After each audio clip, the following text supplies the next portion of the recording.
ఈశ్వరో గురురాత్మేతి మూర్తిభేద విభాగిని వ్యోమవద్వ్యాప్తదేహాయ దక్షిణామూర్తయే నమః. స్మృతిపురాణానాం ఆలయం కరుణాలయం నమామి భగవత్పాదం శంకరం లోకశంకరం.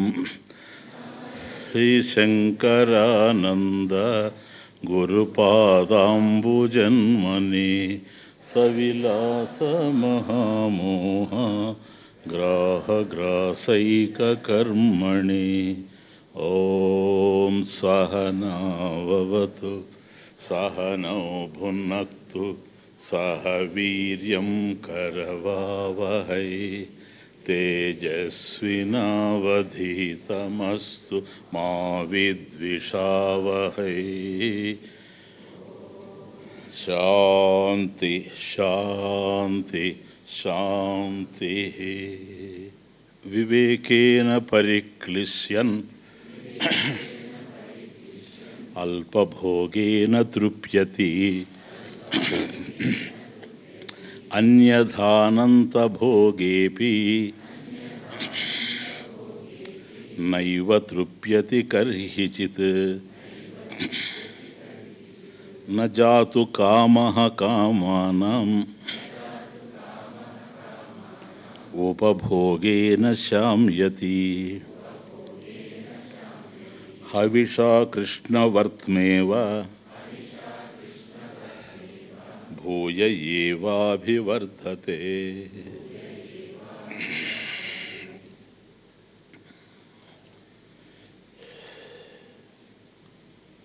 బ్రహ్మాభ్యాసి శ్రవణ మనన నిధిధ్యాసల ద్వారా బ్రహ్మనిష్ఠుడిగా ఉన్నప్పటికీ కూడాను ప్రారబ్ధవశాత్తు ఏవైతే ప్రాప్తిస్తూ ఉంటాయో ఆ ఫలితాల్ని, అవి సుఖాలైనా దుఃఖాలైనా ఇష్టమైనవైనా ఇష్టమైనవైనా వాటిని ఎలా అనుభవిస్తాడనే దాన్ని చూస్తూ వచ్చాం. వివేకేన పరిక్లిశ్యన్ అల్పభోగేన తృప్యతి. వివేకేన ఇప్పుడు కాస్త అంటే జ్ఞానం కలిగి ఉన్నాడు గనక, సంపూర్ణమైనటువంటి వివేకం ఉండడం చేత పరిక్లిశ్యన్, పరితః క్లిశ్యన్ అంటే బాగా వ్యధ చెందుతూ అల్పభోగేన తృప్యతి. ఏమాత్రం కొద్దిపాటి భోగమైనప్పటికి కూడా దాంతో తృప్తి చెందుతూ ఉన్నాడు. ఇది బ్రహ్మాభ్యాసి బ్రహ్మనిష్ఠుని యొక్క విషయంలో చూస్తే సాధారణంగా జనాలు ఎట్లుండారంటే అన్యథా అనంత భోగేపి. అన్యథా వేరే వాళ్ళని చూసినప్పుడు అనంత భోగేపి, వాళ్ళ భోగాలు అనంతంగా ఉండిన ఏది ఈయనతో పోల్చినప్పుడు అల్పభోగంతోనే తృప్తి చెందేటువంటి బ్రహ్మాభ్యాసి ఒకవైపు కనపడుతూ ఉన్నాడు. అసంఖ్యాకమైనటువంటి విషయాలను అనుభవిస్తూ అనంతంగా ఆ సుఖాలని భోగాల్ని అనుభవిస్తూ ఉండిన, సంపదలు ఉండిన, అనంత సంపదలు ఉండిన నైవ తృప్యతి నా ఏవ తృప్యతి కర్హిచిత్. కర్హిచిత్ ఏ విధంగా చూసినప్పటికి కూడాను తృప్యతి ఏవ నా, అసలు తృప్తి అనేటువంటిదే లేకుండేటువంటి వాళ్ళని కూడా చూస్తూ ఉన్నాం. కనుక కొద్దిపాటి భోగంతో తృప్తి చెందేటువంటి వాడే బ్రహ్మనిష్ఠుడు లేక బ్రహ్మాభ్యాసి. కానీ అనంత భోగాలు కలిగినప్పటికి కూడా తృప్తి లేనటువంటి వాడు. ఏంటి అసలు ఆ డిఫరెన్స్? ఇతనికి తృప్తి కలగడానికి ఈ అల్పభోగానికి ఏమన్నా సంబంధం ఉందా? ఒకవేళ అల్పభోగం వల్లనే కనుక తృప్తి కలిగేటట్లయితే తక్కువ భోగాలు ఉండే వాళ్ళందరూ తృప్తిగా ఉండాలి. సింపుల్ లాజిక్, సింపుల్ లాజిక్ కదా. అల్పభోగంతోనే తృప్తి అయ్యేటట్లయితే అనంత భోగాలు కాకుండా అల్పభోగాలు ఉన్న వాళ్ళంతా కూడా తృప్తిగా ఉండాలి. లేరు, పైగా అసంతృప్తితో ఉన్నట్టుగా మనకు తెలుస్తూ ఉంది. కాబట్టి ఇక్కడ తృప్తి భోగానికి సంబంధించింది కాదు, భోగానికి సంబంధించింది కాదు. ఎప్పుడైతే భోగాలు అనుభవిస్తూ ఉన్నాడో అది ఎంత చిన్నదైనా అల్పమైన స్వల్పమైన నా ప్రారబ్ధం క్షయించిపోతూ ఉన్నది. అనేదే తృప్తి. అనుభవించిన దానికి తృప్తికి సంబంధం లేదు. అంటే తనకన్నా అన్యంగా ఉండేది ఏది అనుభవించినా కూడా తృప్తి కలగదు అనేది సత్యం. కాబట్టి బ్రహ్మాభ్యాసికి ఉండేటువంటి తృప్తి ఆత్మని ఏవా ఆత్మనా తుష్ట. కాబట్టి తనలో తనకు కలిగేటువంటి ఆనందమే కానీ మరొక దాని నుంచి మరొక దాన్ని ఆశ్రయించుకోవడం వల్ల వచ్చేటువంటి ఆనందం కాదు కనుక ఇది భోగానికి సంబంధించింది కాదు. ప్రారబ్ధం క్షయమైపోతూ ఉంది. ఎందుకంటే భోగాల దగ్గరకు వచ్చేటప్పుడు ఏదైతే మనకు ఇష్టప్రాప్తి మనం అనుకున్నది జరుగుతుందో అవి జరుగుతూ ఉంటే సామాన్యులకు తృప్తి పెరుగుతూ ఉంటుంది. దాంట్లో ఎంత ఉందనేది వేరే విషయం. నిజంగా వాస్తవంగా సుఖం ఉందా, తృప్తి ఉందా లేదా అనేది వేరే విషయం. కానీ వాళ్ళు ఆశించింది కనుక జరుగుతూ ఉంటే చాలా తృప్తి చెందుతూ ఉంటారు. ఆశించింది జరగనప్పుడు అసంతృప్తితో ఉంటారు. ఇది సాధారణంగా మన వ్యక్తుల్లో చూసేటువంటి ఇష్టం అనుభవాలు ఇట్లా ఉన్నాయి. కానీ ఇక్కడ తనకి ఇష్టమైంది జరిగినా జరగకపోయినా, అయిష్టమైంది జరిగినా జరగకపోయినా ఈ రెండు తన తృప్తి మీద ఆధారపడి లేవు, అసంతృప్తి మీద ఆధారపడి లేవు. కనుక శరీర పతన సమయం సమీపిస్తూ ఉంది గనక అది ప్రధానమైన విషయం ఏంటంటే ఈ భోగాలు అనుభవించాల్సి వస్తూ ఉంది, ఇష్టం ఉండినా లేకపోయినా. కానీ శరీరం ఎంతో కాలం ఉండే అవకాశం లేదు. ఎవరి శరీరమైనా పోవడం కోసమే వచ్చింది కనుక ఒకవైపు భోగాలు అనుభవించేటప్పుడు బ్రహ్మాభ్యాసి మనసులో ఏముందంటే నాధ్యాపి కర్మ నచ్చున్నాం నహ అధ్యాపి, ఇప్పుడు కూడా అధ్యాపి నహ మాకు కర్మ నచ్చున్నాం, ఇంకా కర్మ వదిలిపెట్టడం లేదు, ఇంకా దూరం కావడం లేదు. ఆ కర్మఫల భోగమే ఇదంతా కూడా. ప్రారంధం అనేటువంటిది కర్మఫలము మనం అనుభవిస్తూ ఉన్నాం. గతంలో చేసినటువంటి కర్మఫలాన్ని మనం అనుభవిస్తూ ఉన్నాం. ఇది అధ్యాపి ఇంకా కూడా సమూలంగా పోలేది. కొద్దిగా పోయిందనుకోండి అనుభవించడం వల్ల, అది కష్టంగానే సుఖంగానే, అది ఇంపార్టెంట్. సుఖాన్నే ప్రధానంగా తీసుకోవడానికి లేదు, అనుభవం, ప్రారబ్ధానుభవం. అది సుఖమైన దుఃఖమైనా కూడాను ఏదైనప్పటికి కూడా బ్రహ్మాభ్యాసి మనసులో ఏముందంటే శరీర పతనం, ఈ దేహము పోయేటువంటి సమయం దగ్గరవుతూ ఉంది కనుక ఇంకా ప్రారంభం మిగిలి ఉందే, ఉన్నటువంటి ప్రారంభం తొందరగా క్షయమైపోతే మంచిది, ఎందుకని లేకపోతే మరొక జన్మ ఎదురు చూస్తూ ఉంటుంది కనుక అనేటువంటి భావనలో ఉండడం వల్ల ఎంతెంతగా తనకు అది క్షయమైపోతుంటే అంతంతగా తృప్తి చెందుతూ ఉంటాడు. అది క్లియర్. కాబట్టి అదే గనక ప్రారంధంలో దుఃఖాన్ని అనుభవిస్తూ ఉంటే అవివేకి గనక అయితే ఈ దుఃఖాన్ని నేను అనుభవించాల్సి వచ్చింది అనుకుంటాడు. కానీ బ్రహ్మాభ్యాసం అట్లా అనుకోవడం లేదు. దుఃఖానుభవం అయినప్పటికి కూడాను ఈ అనుభవం అయిపోతూ ఉంది కనుక నా దేహం పతనం అయ్యే లోపల, ఈ దేహం నశించే లోపల సర్వవ్యాపకమైనటువంటి పరబ్రహ్మం నేను అవుతాను, ఇప్పుడే అయ్యున్నాను. కానీ ఈ దేహం వల్ల కంటిన్యూ కావాల్సి వస్తూ ఉంది. పిండస్థోపి ప్రత్యేగాత్మ సర్వవ్యాపి భవతి. కాబట్టి పిండస్థ అపి దేహస్థ అపి, ఈ దేహంలో ఉన్నప్పటికి కూడాను సర్వత్రా ఉన్నవాడినే గనక ఈ ఉపాధి అనేటువంటిది బాధిస్తూ ఉంది. కాబట్టి ఇది ప్రారంధం వల్ల వచ్చినటువంటి ఉపాధి గనక ప్రారంధ ప్రభావంగా వచ్చినటువంటి ఉపాధి ఎంతవరకు అయితే ఉంటుందో అంతవరకు ప్రారంధ అనుభవం తప్పే అవకాశం లేదు. కాబట్టి ఎంతెంతగా ప్రారంధం పోతూ ఉంటే అంతంతగా తృప్తి చెందుతూ ఉంటాడు.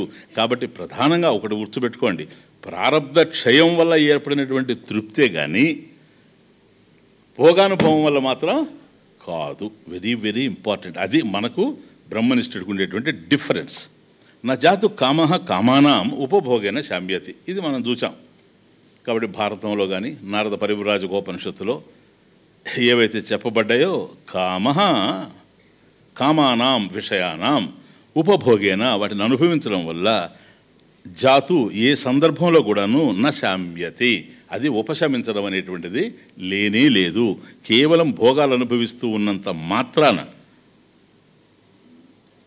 భోగానుభవం కలిగినంత మాత్రాన భోగాసక్తి నశించే అవకాశం లేదు. దానికి ఎగ్జాంపుల్ హవిషా కృష్ణవర్త్మ ఏవ భూయ ఏవ అభివర్ధతే. కాబట్టి మనం హోమగుండంలో ఎంతగా హవిస్సు పోస్తూ ఉంటే అంతగా అగ్ని ప్రజ్వలితూ ఉంటుందో భూయ ఇది కూడాను వృద్ధి చెందుతూ ఉంటుంది మళ్ళీ మళ్ళీ ఎంతగా పోస్తూ ఉంటే. కాబట్టి ఇవి ఎంతగా మనం అనుభవిస్తూ ఉంటే ఈ భోగాల్ని అంతగా అవి మళ్ళీ మళ్ళీ అనుభవించాలనేటువంటి భావన వస్తుందే కానీ తృప్తి కలిగేటువంటి అవకాశం లేదు అనేది శృతులు కానీ పురాణ వచనం కానీ మనకు తెలియజేస్తూ ఉంది. Next please. పరిజ్ఞాయోపభుంక్తో హి భోగో భవతి తుష్టయే విజ్ఞాయ సేవితశ్చోరః మైత్రీమేతి న చోరతాం.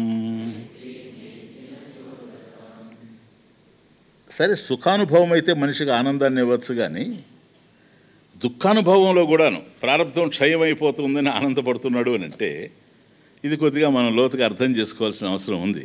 అటువంటి ఆనందం ఎట్లా కలుగుతుంది? పరిజ్ఞాయ, అది ఇంపార్టెంట్.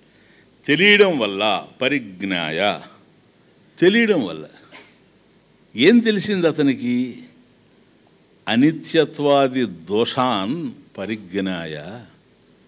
ఈ ప్రపంచంలో ఏ భోగాలు అనుభవించినా ఇవన్నీ అనిత్యమే, నిత్యం కావు. నిత్యమైనటువంటి భోగాలు, నిత్యమైనటువంటి భోగాలు అంటే ఏంటి? నిత్య సుఖాన్ని అందించేటువంటి భోగాలు, నిత్య సుఖానికి కారణమైనటువంటి భోగాలు లేవు, అనిత్యత్వాది. కాబట్టి ప్రపంచంలో ఉన్నటువంటి భోగాలన్నీ కూడాను అనిత్యము అనేటువంటి ఒక దోషం చేత కూడుకొని ఉన్నాయి గనక, కాబట్టి దోషయుక్తమైనటువంటి ఈ ప్రాపంచిక భోగాల యందు నిత్య సుఖం అనేటువంటిది లేదు అనేది పూర్ణంగా అర్థం చేసుకున్నాడు గనక పరిజ్ఞాయ. అది అంటే భోగాలను గురించి తెలిసిపోయింది బాగా. సుఖమైన ఒకటే తనకు, దుఃఖమైన ఒకటే. సుఖం దగ్గర కావాలని లేదు, దుఃఖం దూరంగా పోవాలని లేదు. తనకు ముఖ్యంగా ప్రధానంగా ఒక్కటే ఉంది, ప్రారంధం క్షయమైపోవాలి. ఈ దేహ పతనానికి ముందే ప్రారంధం క్షయమైపోవాలనేదే పెద్ద ఆలోచనగా తన మనసులో ఉంది కనుక పరిజ్ఞాయ ఇవన్నీ తెలుసుకోవడం వల్ల ముక్తికాలం సమీపిస్తూ ఉంది అనేది ప్రధానం. నెక్స్ట్, పరిజ్ఞాయ ఉపభుంక్త హి భోగ భవతి తుష్టయే. ఉపభుంక్త అనుభవించడం, పరిజ్ఞాయ ఈ విషయాల్ని చక్కగా తెలుసుకొని ఉండాడు కనుక భోగాలన్నీ కూడా అనిత్యమైనటువంటివి, దోషయుక్తమైనటువంటిది అనేటువంటి తెలుసుకొని ఉండడం వల్ల ఉపభుంక్తో హి భోగ, ఉపభుంక్తో హి భోగ అంటే ఈ భోగాలని అనుభవిస్తూ ఉన్నప్పటికీ కూడాను ఉపభుంక్తో హి భోగ భవతి తుష్టయే. తుష్టయే భవతి, భవతి తుష్టయే, తుష్టయే భవతి, అది అన్వయం. కాబట్టి సంతృప్తిని పొందుతూ ఉండాడు. ఒకవైపు వాటిలో దోషాలు ఉన్నాయని తెలిసిన, ఇట్స్ నైస్ ఎగ్జాంపుల్ ఇక్కడ. అనిత్యత్వాది దోషాలు ఉన్నవి అని తెలిసిన, సుఖ దుఃఖాల్లో ఏమాత్రం తేడా చూడకుండా అనుభవాన్నే ప్రధానంగా తీసుకొని ఈ అనుభవం వెనక ప్రారంధమే ఉంది అనేదాన్ని గుర్తించి ప్రారంధ క్షయమే ముఖ్యమైనటువంటిది అని అనుకుంటూ ఉండడం వల్ల పరిజ్ఞాయ ఇదంతా చక్కగా తెలుసుకున్నాడు కనుక ఉపభుంక్తోహి ఇక్కడ ఈ భోగాలన్నీ అనుభవిస్తూ ఉన్నప్పటికి కూడాను, అంటే తను అనుభవించాలని కాదు, ఇచ్చలేదు, ప్రారంధం, ప్రారంధ ప్రాబల్యాత్, ప్రారంధం యొక్క ప్రాబల్యం చేత ప్రారంధం నెట్టబడుతూ ఉంటే, ఇతను నెడుతూ ఉంటే ఉపభుంక్తోహి తుష్టయే భవతి, చాలా తృప్తిగా ఉంటున్నాడు. ఎట్లాగంటే విజ్ఞాయ సేవిత చోర. చోర అంటే దొంగ, మనకు తెలుసు, చోరుడు. విజ్ఞాయ, ఇప్పుడు ఒకడున్నాడు, ఒక దొంగ, ఇది మంచి ఎగ్జాంపుల్. వాడు దొంగ అని మనకు తెలిసిపోయింది అనుకోండి, వాడు దొంగ అని మనకు తెలిసినట్టుగా వాడికి కూడా తెలుసు, అర్థమవుతుంది. అటువంటి వాడిని ప్రేమించి దగ్గరికి చేర్చామనుకోండి, ఓ సేవకుడుగానో ఏదో ఆయనతో ప్రేమగానో లేదు, ఇద్దరు కలిసి స్నేహమో ఏదో ఒకటి జరిగితే విజ్ఞాయ చొరహ వీడు దొంగ అని తెలిసి సేవిత, అతని సేవలో ఉంచుకున్న తర్వాత వాడు ఎట్లా ఉంటాడు అంటే మైత్రీమేతి, మైత్రీం ఏతి, మైత్రీమేతి, మైత్రీం ఏతి. వాడు దొంగలాగా ఉండడు. ఎట్లా ఉంటాడు? మైత్రీం, స్నేహపూర్వకంగా ఉంటాడు, స్నేహపాత్రుడుగా ఉంటాడు, స్నేహితుడుగా ఉంటాడు. ఎందుకని? నేను దొంగ అనేటువంటి సత్యం తెలిసి కూడాను నన్ను ప్రేమిస్తూ ఉన్నాడంటే, దొంగని ఎవడు ప్రేమించడు, కానీ నన్ను ప్రేమిస్తూ ఉంటాడు, తెలిసి కూడా ప్రేమిస్తూ ఉన్నాడు. అందువల్ల ఇతన్ని నేను ఎక్కువగా ప్రేమించాలి అనుకుంటాడే కానీ నా చోరతాం, చోరతాం నా, ఇతని దగ్గర ఏదైనా దొంగలిస్తే బాగుండని ఆలోచించడు. సహజంగా దొంగనేవాడి మనస్తత్వం ఇట్లాగే ఉంటుంది. వాడు ఎక్కడున్నా దొంగ ప్రత్యేకంగా చూస్తుంటాడు. ఎక్కడైనా ఏ ఇంటికి వచ్చి కూర్చున్నా ఇక్కడ ఏం తీసుకపోతే బాగున్నా అని ఆలోచిస్తాడు. ఆశ్రమం వచ్చినా కూడా అది దొంగ మనస్తత్వం. అది ఎక్కడ పోయినా ఒకటే, వాడికి సమానంగా ఉంటుంది దొరుకు. ఎక్కడ దొంగతనం చేయాలని ఉంటుంది కదా తప్ప ఇంకొకటి ఉండదు. కానీ ఒక్కసారి వాడు దొంగని తెలిసి వాడితో సఖ్యం చేసిన తర్వాత వాడు ప్రేమిస్తాడే కానీ అతని దగ్గర దొంగలించడు అంటాడు. అంటే సహజంగా దొంగలించే లక్షణం ఉంది. ఈ భోగాల యందు సహజంగా దోషాలున్నాయి, కానీ వాటిల్లో దోషాలున్నాయని తెలిసి, ఎలాగూ దొంగలో ఎట్లాగైతే చోరత్వం ఉందని తెలిసి వాడిని ప్రేమించినప్పుడు, వాడిని సేవలోకి తీసుకున్నప్పుడు వాడు మైత్రీం ఏతి, సఖ్యంగా ఉంటాడే కానీ దొంగతనం చేయడు. అట్లాగే ఈ విషయ భోగాల యందు ఉండేటువంటి దోషం ఏదైతే ఉందో, అనిత్యత్వ దోషం ఏదైతే ఉందో పరిజ్ఞాయ, అది బాగా తెలుసుకొని ఉంటాడు కనుక పరిభుక్తోహి, అది అనుభవిస్తూ ఉన్నప్పటికి కూడాను భోగ తుష్టయే భవతి, ఆనందంగానే ఉండాడు కానీ దుఃఖం లేదు.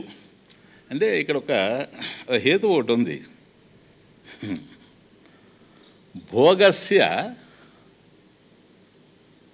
తృప్తి హేతుత్వం నాస్తి, ఇదొక న్యాయం. భోగస్య తృప్తి హేతుత్వం నాస్తి. భోగాలు అవి ఏవైనప్పటికీ కూడాను, ప్లీజ్ అండర్స్టాండ్, భోగస్య తృప్తి హేతుత్వం, భోగాలు అనుభవిస్తూ మనం తృప్తి చెందడము అనేటువంటి దానికి కారణం లేదు, హేతుత్వం నాస్తి. కాబట్టి భోగాలు అనుభవించే కొద్దీ ఇంకా అనుభవించాలి అనే భావన వస్తుందే కానీ వాటి వల్ల తృప్తి అనేటువంటిది రాదు. తృప్తి హేతుత్వం నాస్తి. కానీ దానికి భిన్నంగా వివేక మూలస్య భోగస్య తృప్తి హేతుత్వం అస్తి. It's a beautiful counter action. వివేక మూలస్య, వివేకం అంటే జ్ఞానం. ఎప్పుడైతే జ్ఞానపూరితంగా ఉన్నాడో వ్యక్తి, సహజంగా భోగం అనేటువంటి దాంట్లో అది ఏ విధమైనటువంటి భోగమైనప్పటికీ కూడాను మనిషికి తృప్తి కలిగే అవకాశం లేదు అనేది ప్రసిద్ధం. భోగస్య తృప్తి హేతుత్వం నాస్తి. కానీ వివేకమూలస్య భోగస్య తృప్తి హేతుత్వం అస్తి. ఎప్పుడైతే జ్ఞానపూరితంగా విజ్ఞానపూరితంగా ఉండాడో వ్యక్తి, అంటే దాన్ని తెలుసుకొని, అదే పరిజ్ఞాయ, విజ్ఞానపూరితంగా ఎప్పుడైతే ఉన్నాడో అటువంటి పరిస్థితుల్లో తృప్తి హేతుత్వం అస్తి, లేకపోవడం కాదు, తృప్తిగా ఉంది. ఎందుకని? వాటినందు ఆనందం కావాలనేటువంటి అభిలాష తనకు లేదు. ఒకటి, నంబర్ 1. అది ఎంతగా తొలుగుతూ ఉంటే, ఎంతగా క్షయమవుతూ ఉంటే ప్రారంధం క్షయమవుతూ ఉంది అనేటువంటి విషయం పూర్ణంగా తెలుసుకొని ఉన్నాడు కనుక అతనికి మాత్రమే తృప్తి ఉంది, అందరికీ లేదు. అర్థమవుతుంది? వివేకమూలస్య. కాబట్టి వివేకం ఉండి జ్ఞానం ఉండి వాడు ఏది అనుభవిస్తూ ఉన్నప్పటికి కూడాను వివేకమూలస్య భోగస్య తృప్తి హేతుత్వం అస్తి ఇది. అదే కనుక వివేకం లేకపోతే భోగస్య, సాధారణంగా తీసుకుంటే భోగస్య తృప్తి హేతుత్వం నాస్తి. ప్లీజ్. కాబట్టి అంత స్వల్పమైనటువంటి భోగాల్లో కూడా ఆనందపడిపోతూ ఉన్నాడు. దీనికి సాధారణంగా మన అనుభవం భిన్నంగా ఉంటుంది. అనుభవం స్వల్పమైనప్పుడు ఆనందం ఎట్లా కలుగుతుంది స్వామీజీ? ఏదైనా చిన్నది ఇప్పుడు కాఫీ బాగుంది, చిల్ వెదరు, చల్లగా ఉంది వాతావరణం, కాఫీ తాగాలనిపిస్తుంది, కాఫీ తీసుకొచ్చారు, చాలా రుచికరంగా ఉంది, ఒక స్పూన్ ఇచ్చారు అనుకోండి, ఏమండి ఎట్లా ఉంది చూడండి అని ఇస్తే ఆ స్పూను మనం టేస్ట్ చేసి అబ్బా చాలా బాగుంది, ఏది కప్పు ఇంతే అని అంటే ఎట్లా ఉంటుంది? అధికంగా కావాలనుకుంటారు. కానీ అల్పభోగేన తృప్యతి, ఇది ఏంటది? అల్పభోగేన తృప్యతి, ఎట్లా సాధ్యం ఇది? తుష్టయే భవతి. అందువల్ల స్వల్పభోగేన తృప్తి కథం ఇది ప్రశ్న. అల్పభోగం వల్ల తృప్తి ఎట్లా కలుగుతుందయ్యా? భోగం పూర్ణంగా ఉంటే తృప్తి కలుగుతుంది, కానీ అల్పభోగంతో తృప్తి కలిగే అవకాశం లేదు కదా అనేది పూర్వపక్షం. దానికి సమాధానం మనసో నిగృహీతస్య లీలా భోగోల్పకోపియః తమేవాలబ్ధ విస్తారం క్లిష్టత్వాద్ బహుమన్యతే.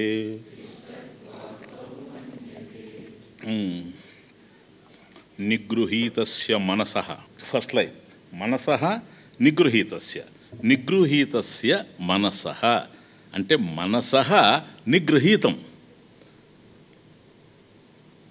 మనస్సు నిగృహీతం అంటే ఏంటి? నిగ్రహించబడిందని. నిగృహీతం నిగ్రహించబడింది. నిగృహీతస్య ఎవరి మనసు అయితే నిగ్రహించబడిందో, నిగృహీతస్య మనసః భోగః లీలాభోగః.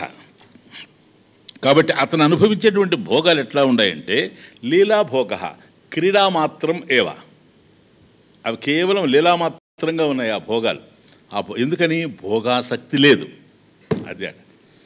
అందువల్ల ఒక పిల్లలు ఆడుకుంటూ ఉంటే ఏదో ఆశించి ఆ ఆటల వల్ల కోటీశ్వరులు కావాలని, అక్షయ సంపద వస్తుందని ఆడరు పిల్లలు కదా. ఎలక్షన్లో గెలుస్తామని ఆడతారా? ఏం లేదు, అది కేవలం క్రీడా మాత్రం. కాబట్టి ఆడడము అనేటువంటిది కూడాను ఒక అనుభవం. ఆ అనుభవం అనేటువంటిది భోగానుభవం. పిల్లలకి ఆనందం కలిగేటువంటిది ఏదైనా భోగమే. కాబట్టి ఆడుకుంటూ ఉంటే పిల్లలకు భోగం అది, అందుకని అది ఆనందం కలుగుతూ ఉంది. ఎలాంటి ఆనందం? లీలాభోగ, క్రీడా మాత్రం, అంతే, ఇంకేమీ లేదు.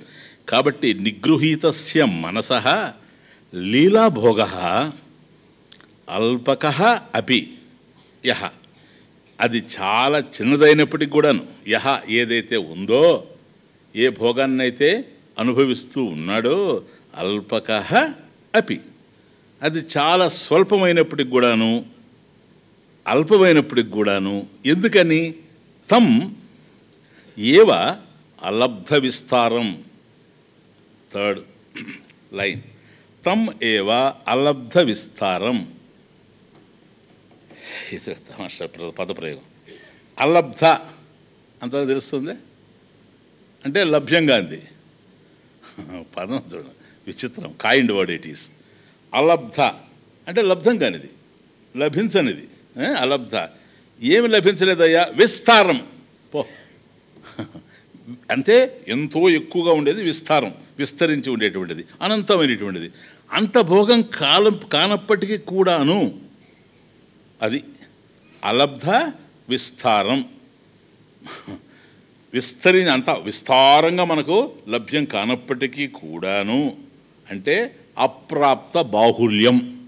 అప్రాప్త బాహుల్యం, ఎక్కువగా మనకు ప్రాప్తించకపోయినప్పటికీ అంటే అల్పం ఇత్యర్థ. ఫినిష్. కాబట్టి అల్పం అనే దానికి ఇట్లా అంటున్నాడు, అంతే. అలబ్ధ విస్తారం, విస్తరించి మనకు లభ్యం కాకపోయినా, అప్రాప్త బాహుల్యం, ఎంతో ఎక్కువగా ప్రాప్తించకపోయినా అంటే అల్పంగా ప్రాప్తించినప్పటికీ కూడాను తం ఏదది భోగ తం అలబ్ధ విస్తారం ఏవ, అది చాలా అల్పంగా అది లభించినప్పటికీ కూడాను బహుమన్యతే. Fourth line, క్లిష్టత్వాత్ బహుమన్యతే. అలబ్ధ విస్తారం చాలా అల్పంగా లభించినప్పటికి కూడాను ఆ అల్పమైనటువంటి భోగం బ్రహ్మాభ్యాసికి ఎట్లా ఉందంటే బహుమన్యతే, చాలా అనుభవించినట్టుగా, అంటే విస్తరించింది అనుభవించినట్టుగా అనిపిస్తూ ఉంది. ఎందుకనండి?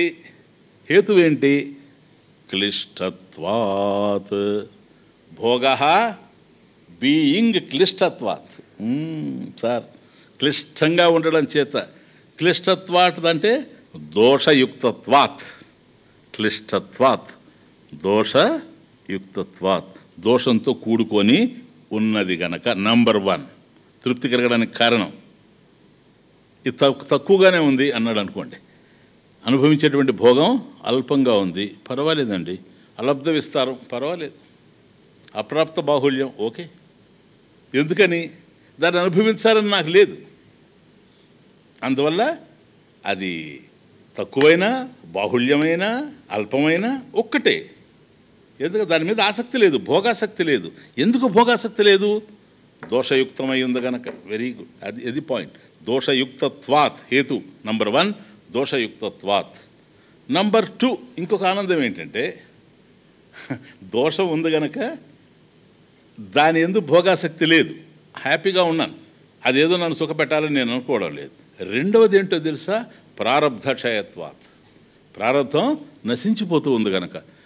కాబట్టి ఏదేదైతే నేను అనుభవించాలని ఉందో నా ప్రారబ్ధంలో, గతంలో నేను చేసినటువంటి కర్మల యొక్క ఫలితంగా ఏ ఫలమైతే నాకు అందుతూ ఉందో, అది అందుతున్న కొద్దీ, అనుభవిస్తున్న కొద్దీ అది సుఖమైన దుఃఖమైన ఈ ఫలం, ప్రారబ్ధ ఫలం క్షయమైపోతూ ఉంది గనక నేను ప్రారబ్ధం నుంచి విడిపడిపోతూ ఉన్నాను. ఎంతగా తగ్గుతూ ఉంటే అంతగా తృప్తి కలుగుతూ ఉంది. కాబట్టి ప్రారబ్ధ క్షయత్వాత్. అంతేగాని ఈ ప్రపంచంలో ఏవో అనుభవించాలి భోగాలనేటువంటి భావన బ్రహ్మాభ్యాసిలో ఉండేందుకు అవకాశం లేదు. ఒకవేళ అట్లాంటి భావనే గనక ఉంటే అది అధ్యాస కిందకు వస్తుంది. అతస్మిన్ తద్బుద్ధి. ఎక్కడ ఏది లేదో దానిని చూడడం అవుతుంది. భోగాలయందు నిత్యమైనటువంటి సుఖం లభ్యమయ్యే అవకాశం లేదు, తృప్తి లభ్యమయ్యేటువంటి అవకాశం లేదు. లేనటువంటి చోట శోభనాన్ని, అందం లేని చోట అందాన్ని చూడడం, సౌందర్యం లేని చోట సౌందర్యాన్ని చూడడం, సంతృప్తి లేని చోట సంతృప్తిని చూడడం ఏదైతే ఉందో ఇది శోభనాధ్యాస. శోభనాధ్యాస ఎందుకు కలగాలి? ఇదిగో ఇవి నేను అనుభవించడం వల్ల నాకు సుఖం కలుగుతుంది, అవకాశం లేదు. దోషయుక్తత్వాత్ అదే హేతు. పోనీ దీనివల్ల నాకు భద్రత కలుగుతుంది, నెక్స్ట్ పాయింట్. సెక్యూరిటీ వస్తుంది, రాదు. భోగాల వల్ల సెక్యూరిటీ వచ్చే అవకాశం లేదు కనుక నన్ను ఇది సుఖపెడుతుంది కామపురుషార్థం, నాకు ఇది రక్షణ కల్పిస్తుంది భద్రత అర్ధపురుషార్థం. కాబట్టి కామం అర్థం అర్ధకామాలలో నుంచి చూచినప్పటికీ కూడాను భోగాలు ఏవైతే ఉన్నవో వాటి వల్ల మనకు ఏ సుఖము తృప్తి వచ్చేటువంటి అవకాశం లేదు. అలా ఉంది అనుకోవడం శోభనాధ్యాస. ఇటువంటి శోభనాధ్యాస బ్రహ్మాభ్యాసికి లేదు. అంతే, ఇంకేలా సింపుల్. అందువల్ల అంటే స్వల్పభోగేన తృప్తి కథం. భోగాలు స్వల్పంగా ఉన్నప్పుడు కూడా మనిషి ఎట్లా తృప్తి చెందుతాడండి? ఎందుకంటే తుష్టయే భవతి అంటున్నారు కదా మీరు. అధికమైనటువంటి భోగాలు ఉన్నప్పుడు మనిషి సుఖపడచ్చు, కానీ అల్పభోగంతో స్వల్పభోగంతో మనిషి ఎట్లా తృప్తి పడతాడు? ఇదిగోనయ్యా కారణం ఇది. ఎందుకని? భోగాలలో తృప్తి లేదని తనకు బాగా తెలుసు, భోగాలను అనుభవించాలనేటువంటి ఆసక్తి లేనేలేదు. కారణం దోషయుక్తత్వాత్. పైగా తృప్తి ఎట్లా వస్తుంది అంటావా? అదిగో ప్రారబ్ధం క్షయించిపోతూ ఉంది కనుక దేహం పతనం అయ్యే లోపల ప్రారబ్ధం పోతూ ఉంది. ఇదిగో ఈరోజు ఇది అనుభవించాను, దాని యందు నాకు ఆసక్తి లేకపోయినా ఈ అనుభవం వల్ల కొంత ప్రారబ్ధం తొలగిపోయింది అని తృప్తి చెందుతూ ఉండాడు. ప్లీజ్, దీనికి ఇంకొక ఎగ్జాంపుల్ నెక్స్ట్. దృష్టాంత బద్ధముక్తో మహీపాలః గ్రామమాత్రేణ తుష్యతి పరైన బద్ధో నాక్రాంతః న రాష్ట్రం బహుమన్యతే.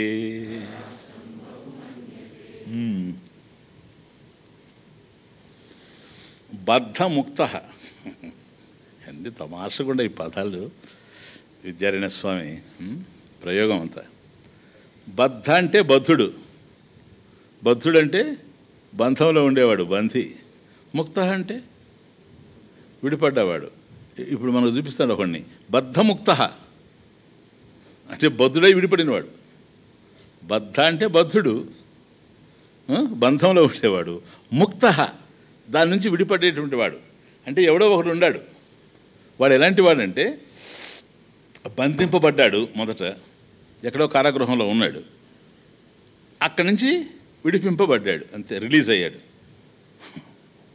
ఓకే, ఎవరండి అతను? మహీపాల.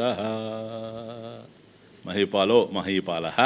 మహి అంటే భూమి, పాల అంటే పరిపాలించేటువంటి వాడు, మహీపాల అంటే భూపతి, రాజు, రాజా.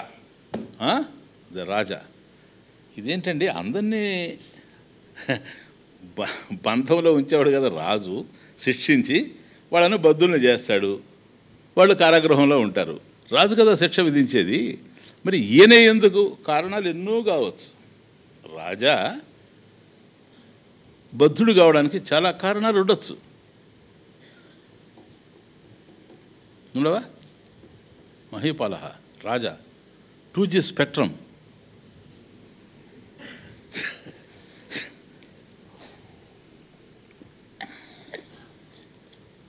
రాజా కదా, రాజా వాస్ ఇంప్రిజన్డ్. అవునా? జైల్లో ఉన్నాడు కదా పాపం. రాజా రాజా మహీపాల, బద్ధ ముక్త. కాబట్టి అంటే పూర్వపు రోజుల్లో ఒక రాజ్యం ఇంకొక రాజ్యం మీద యుద్ధం చేస్తారనుకోండి. ఆ రాజు కనుక పట్టుబడితే, ఎవడైతే దండయాత్ర చేస్తూ వచ్చాడో, సపోజ్ వాడు కనుక పట్టుబడ్డాడు అనుకోండి, వాడిని తీసుకెళ్ళి జైల్లో వేస్తారు. ఇక్కడ ఈ దేశంలో జైల్లో వేస్తారు. ఎందుకంటే మా రాజ్యం మీద దండయాత్ర చేసావు కనుక నువ్వు కారాగృహంలో ఉండాలి అని జైల్లో వేస్తారు. ఏదో కొంతకాలం ఉంచుతారు, ఏదో ఒక కారణం చేత. గాంధీజీ ఉన్నాడు కదా, ఆయన పుట్టినరోజు వదిలేస్తారు. బద్ధముక్త మహీపాల. కాబట్టి బద్ధుడై, కారాగృహంలో బద్ధుడై విడుదలైనటువంటి రాజు, తమాషా రాజు, గ్రామ మాత్రేణ తుష్యతి.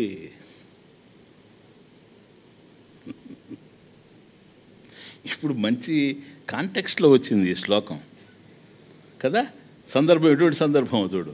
అటు చూస్తే సర్పంచ్ ఎన్నికలు, ఇటు చూస్తేనేమో కదా శాసనసభలు ఇవన్నీ జరుగుతూ ఉన్నాయి కదా, పార్లమెంట్ ఇవన్నీ. ఒకప్పుడు ఈ రాజా మహీపాల రాజ్యాన్ని పరిపాలిస్తూ ఉన్నాడు, కానీ ఇంతకాలం కారాగృహంలో ఉన్నాడు. ఇప్పుడు విడుదలయ్యాడు. బద్ధముక్త మహీపాల గ్రామ మాత్రేణ, సర్పంచ్ అయితే చాలు, తుష్యతి. ఎందుకని? This is better than the prison కదా. అంతేగాని ఆయన బయట వచ్చిన తర్వాత నాకు వెంటనే రథ గజ తురగ పదాలు లేవని అనుకోడు. ఎందుకని? ఆ చెప్ప జ్ఞాపకం వస్తుంది. అందువల్ల దానికన్నా ఇది బెటర్ గనక. ఏది? సర్పంచ్ కనీసం సరిగి పంచి కట్టుకొని తిరగచ్చు. సర్పంచ్ అంటే సరిగి పంచి కట్టుకొని తిరిగేవాడు సర్పంచ్. కాబట్టి గ్రామ మాత్రేణ, అయ్యా ఈ గ్రామానికి నువ్వు ప్రభువు అని చెబితే, అయ్యా ఒకప్పుడు నేను దేశానికి ప్రభువు, ఇప్పుడు గ్రామమే అంటున్నారే అని వ్యధ చెందుతాడా? లే. ఆ కారాగృహంలో మగ్గడం కంటే కూడాను విడిపడిపోయి ఏదో గ్రామానికి ఏదో నలుగురన్నా వింటారు నా మాట. పూర్వం కొన్ని 4 లక్షల మంది తినేవాళ్ళు, ఇప్పుడు నలుగురు వింటారు. ఓకే, గ్రామ మాత్రేణ తుష్యతి.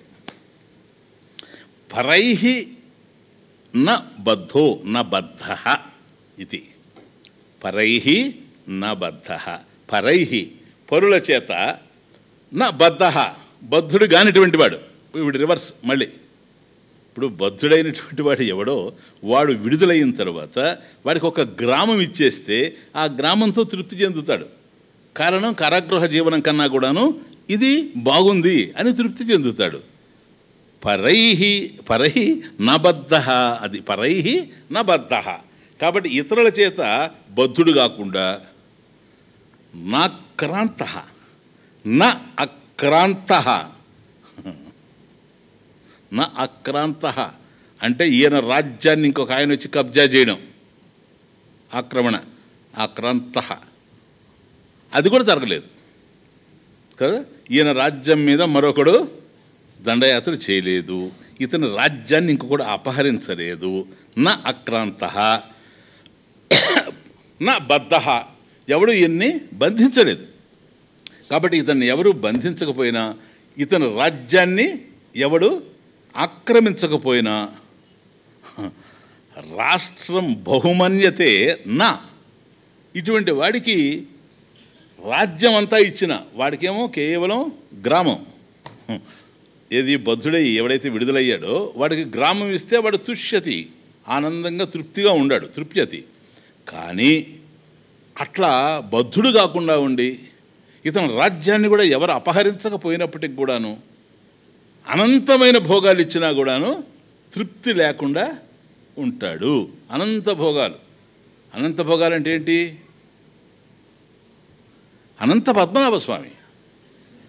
అనంత భోగాలంటే అనంత పద్మనాభస్వామి అంటే అంత అక్షయ సంపదనిచ్చినప్పటికి కూడాను తృప్తి చెందడు, తృప్తి చెందడు. చూడండి ఎట్లా ఉందో కారణం. కాబట్టి పరైహి నబద్ధ, పరైహి నా అక్రాంత. కాబట్టి వాడి రాజ్యం వాడికే ఉంది, ఎవరు దాన్ని ఆక్రమించలేదు, వాడిని ఎవరు బంధించలేదు. అప్పుడు కూడా వాడు తృప్తి చెందడు. ఎందుకు తృప్తి చెందడు? వాడేమో రాజ్యం పోగొట్టుకొని జైల్లో ఉండి విడుదలైన తర్వాత గ్రామం ఇచ్చేయగానే సర్పంచ్ పోస్ట్తోనే హీఈస్ వెరీ వెరీ హ్యాపీ. ఆలోచిస్తూ ఉన్నాడు సర్పంచ్గా కూర్చొని, ఫండ్స్ లేకుండా ఏం చేయగలమని. కానీ వీడి కర్మ ఏంటంటే అదంతా అనంతమైన భోగాలు వీడికి ఉండిన రాష్ట్రం అంతా వీడి చేతికి ఇచ్చినా కూడాను ఇంకేదన్నా ఒక రాజ్యం దొరుకుతుందా దాని మీద దృష్టి, ఇంకేదన్నా ఒక రాష్ట్రం వస్తుందా అని ఉన్నది కూడా పోగొట్టుకుంటాడు. ఢిల్లీ పోగొట్టుకున్నట్టుగా. అర్థం కదా మీకు? ఎవడు ఊహించిన వాడికి ఢిల్లీ ఇస్తే వాడికి దేశమంతా వస్తే బాగుండని ఢిల్లీ పోగొట్టుకున్నాడు. అర్థమవుతుంది ఇప్పుడు? చిన్న విషయం కాదు ఇది, శాస్త్రం బాబు, శాస్త్రం అని అర్థం చేసుకోండి మీరు. కలియుగంలో ఒక్కొక్కడు ఏ విధమైనటువంటి నాట్యాలు ఆడుతూ ఉంటారో దాన్ని శాస్త్రం చూపెడతా ఉంటుంది. మనం జాగ్రత్తగా చూడాలి. దీనికి వేరే కళ్ళజోడు ఉంది, ఏం పెద్ద కాస్ట్ ఏం లేదు. 20-30 రూపాయలు అవుతుందేమో, అంతకన్నా ఏం కాదు. ఏంటి ఆ 20-30 రూపాయలు అంటే బస్ ఛార్జీ కనుక, సరేనా? ఫ్రీగా ఈ స్పెట్స్ అంతా కూడాను, ఈ గాగుల్స్ అన్నీ కూడాను సుందర చైతన్య ఆశ్రమంలో లభ్యం అవుతాయి. అవి వేసుకొని చూస్తే ఎవడెవడు ఏమేమి మాట్లాడుతూ ఉన్నాడు అన్నీ కూడాను కనపడుతుంది. అదొక క్రేజీ సార్. తిక్క సార్, దాని పేరు క్రేజీ ఈజ్ ఈక్వల్ టు తిక్క, పిచ్చి, మ్యాడ్. సరేనా? అది కేలేదు, ఇన్సెంట్. కనుక ఇంత వచ్చినప్పుడు కూడా తృప్తి లేదు. కారణం ఏంటి? వాడు ఉండొచ్చు కదా. వీడు కారాగృహంలో ఉండి విడుదలై వచ్చిన తర్వాత తృప్తిగా ఉన్నాడు సర్పంచ్ పోస్టుతో. దాంట్లో ఏమైనా ఫండ్స్ ఉంటాయా? ఏమన్నా ఉంటుంది? గౌరవం ఇచ్చేవాళ్ళు ఉంటారా? మనుషులు సరే, గేదె లేచి నిలబడుతుంది.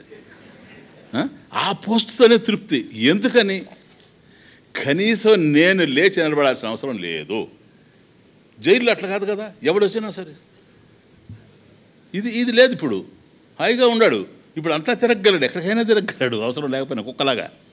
కానీ అక్కడట్లా కాదు, తిరగలేడు. ఆ బౌండరీలోనే ఉండాలి. అందువల్ల వాడికి తృప్తి. పోనీలేబ్బా, హాయిగా గాలి పీల్చుకుంటూ హాయిగా ఉన్నాం ఇక్కడని. కానీ వీడికి అట్లా కాదు, మరొకటి కావాలి. నా రాష్ట్రం బహుమన్యతే. చూచారా? కాబట్టి వాడికి అంత గొప్ప అంటే అనంత భోగేన అపి నా తుష్యతి, అనంత భోగేన అపి నా తుష్యతి. ఇప్పుడు మీకు అర్థమవుతుంది, తృప్తి అనేటువంటిది భోగాలు అనుభవించడంలోనూ లేదు, భోగాలు లేకుండా పోవడంలోనూ లేదు. విషయం అర్థం కావడంలో తృప్తి ఉంది, సత్యం తెలిసి రావడంలో తృప్తి ఉంది. ఎక్కడ తృప్తి ఉందో అర్థమైతే అది అర్థమైన వాడే తృప్తి. క్లియర్? అది కాబట్టి పరే నబద్ధ పరైహి నబద్ధ నా అక్రాంత పరైహి నా రాష్ట్రం బహుమన్యతే ఇది. ఇక్కడ మళ్ళీ ఇంకొక పూర్వపక్షం. ఎంత అంటే ఇన్ని పూర్వపక్షాలు ఎందుకు వస్తున్నాయో తెలుసా? చూడండి, మనకు శ్రవణం దగ్గర నుంచి ఎంత వచ్చింది పూర్వపక్షం.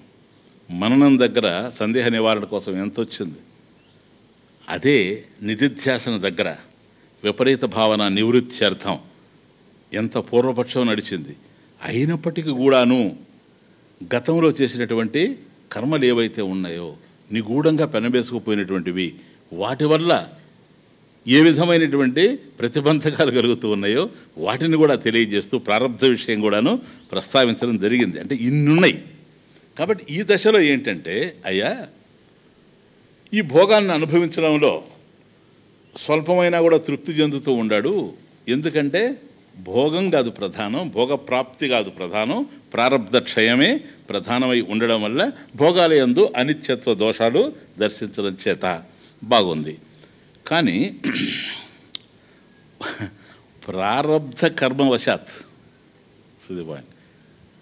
ఇది పూర్వపక్షం. కర్మవశాత్ అంటే ప్రారబ్ధ కర్మవశాత్, మన ప్రారబ్ధం ఏదైతే ఉందో దీనివల్ల భోగేషు ఇచ్ఛా భవతి ఇది ఉక్తం. ఇంతకుముందు వచ్చింది కదా. ఏమని? అయ్యా జ్ఞానికి కూడాను, అంటే బ్రహ్మాభ్యాసికి కూడా ఒక్కొక్కసారి భోగానుభవం మీదకి పోతుంది దృష్టి, ఇచ్ఛ. మనం చూసాం కదా మన లెక్చర్, అంతకుముందు లెక్చర్ అని చెప్పారు కదా. కాబట్టి ఈ ప్రారబ్ధ కర్మ ప్రాబల్యాత్, కర్మవశాత్, ప్రారబ్ధ కర్మవశాత్ భోగేషు ఇచ్ఛా భవతి, ఆ భోగాలయందు కోరిక కలుగుతుంది. ఎవరికి? బ్రహ్మాభ్యాసికి కూడా అని చెప్పారు కదా. ఈ ఉక్తం తద్ అనుపపన్నం, ఇది తద్ అనుపపన్నం, అది సరైంది కాదు అనుకుంటున్నాం. ఇప్పుడు మీరు ఇచ్చిన ఆర్గ్యుమెంట్ వల్ల ఎందుకని సరైంది కాదు? వివేకం ఉందని మీరే చెప్తున్నారు కదా, అనిత్య దోష దర్శనం చేస్తున్నాడని మీరే చెప్తున్నారు కదా. భోగాలయందు దోష దర్శనం చేస్తున్నాడు అని మీరు చెప్తున్నారు. మరి దాని యందు దోష దర్శనం చేసేటువంటి వాడు ఏ కోరికైతే కలుగుతుందో తనలో భోగేచ్ఛ, దాన్ని ప్రతిఘటించేటువంటి శక్తిని కలిగి ఉన్నాడా లేడా? మరి దాన్ని ప్రతిఘటించేటువంటి శక్తిని కలిగి ఉండేటప్పుడు అది అనుభవించక తప్పదు ప్రారంభం అనడం ఎంతవరకు సమంజసం? కాబట్టి తది అనుపపన్నం, ఉపపన్నం నా అనుపపన్నం. కాబట్టి ఇది సరిపడదు అని. అంటే భ్రాంతి జ్ఞాన నిమిత్త సంసార తాప, అది మనం చెప్పింది. అంటే సత్యజ్ఞానం లేనప్పుడు భ్రాంతి జ్ఞానం ఏదైతే ఉందో గడిచిన శ్లోకాల్లో, ఆ సాంసారిక తాపహ అన్నాం కదా, అది ఏర్పడతా ఉంది. అంటే మిథ్యాజ్ఞాన నిమిత్తంగా ఏర్పడతా ఉంది. ఈయనకి మిథ్యాజ్ఞానం కాదు కదా మీరు చెప్పిన దాని ప్రకారం చూస్తే, దోషదర్శనమే జరిగిపోతూ ఉంది కదా భోగాలయందు. ఇటువంటి వాడు దాన్ని ప్రతిఘటించాలి కదా. కానీ ప్రారంధానికి లోబడి ఉన్నాడు అనడం ఎంతవరకు అది సమంజసం? తదు అనుపపన్నం. ఇది పూర్వపక్ష.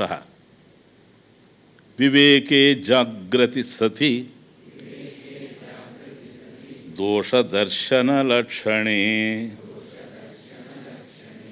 కథం ఆరబ్ధ కర్మాపి భోగేచ్ఛాం జనయిష్యతి. అది భోగేచ్ఛాం జనయిష్యతి కథం, అది ఇంపార్టెంట్. కాబట్టి భోగాల్ని అనుభవించాలనేటువంటి ఇచ్ఛ, సున్నితమైన పాయింట్స్ జ్ఞాపకం పెట్టుకోండి. మనం చెప్పాం ఆ భోగాల్ని అనుభవించాలని ఎందుకు అనిపిస్తూ ఉందంటే ఆ కోరిక కలగడానికి ప్రారంధమే కారణమై ఉందని చెప్పన్నాం.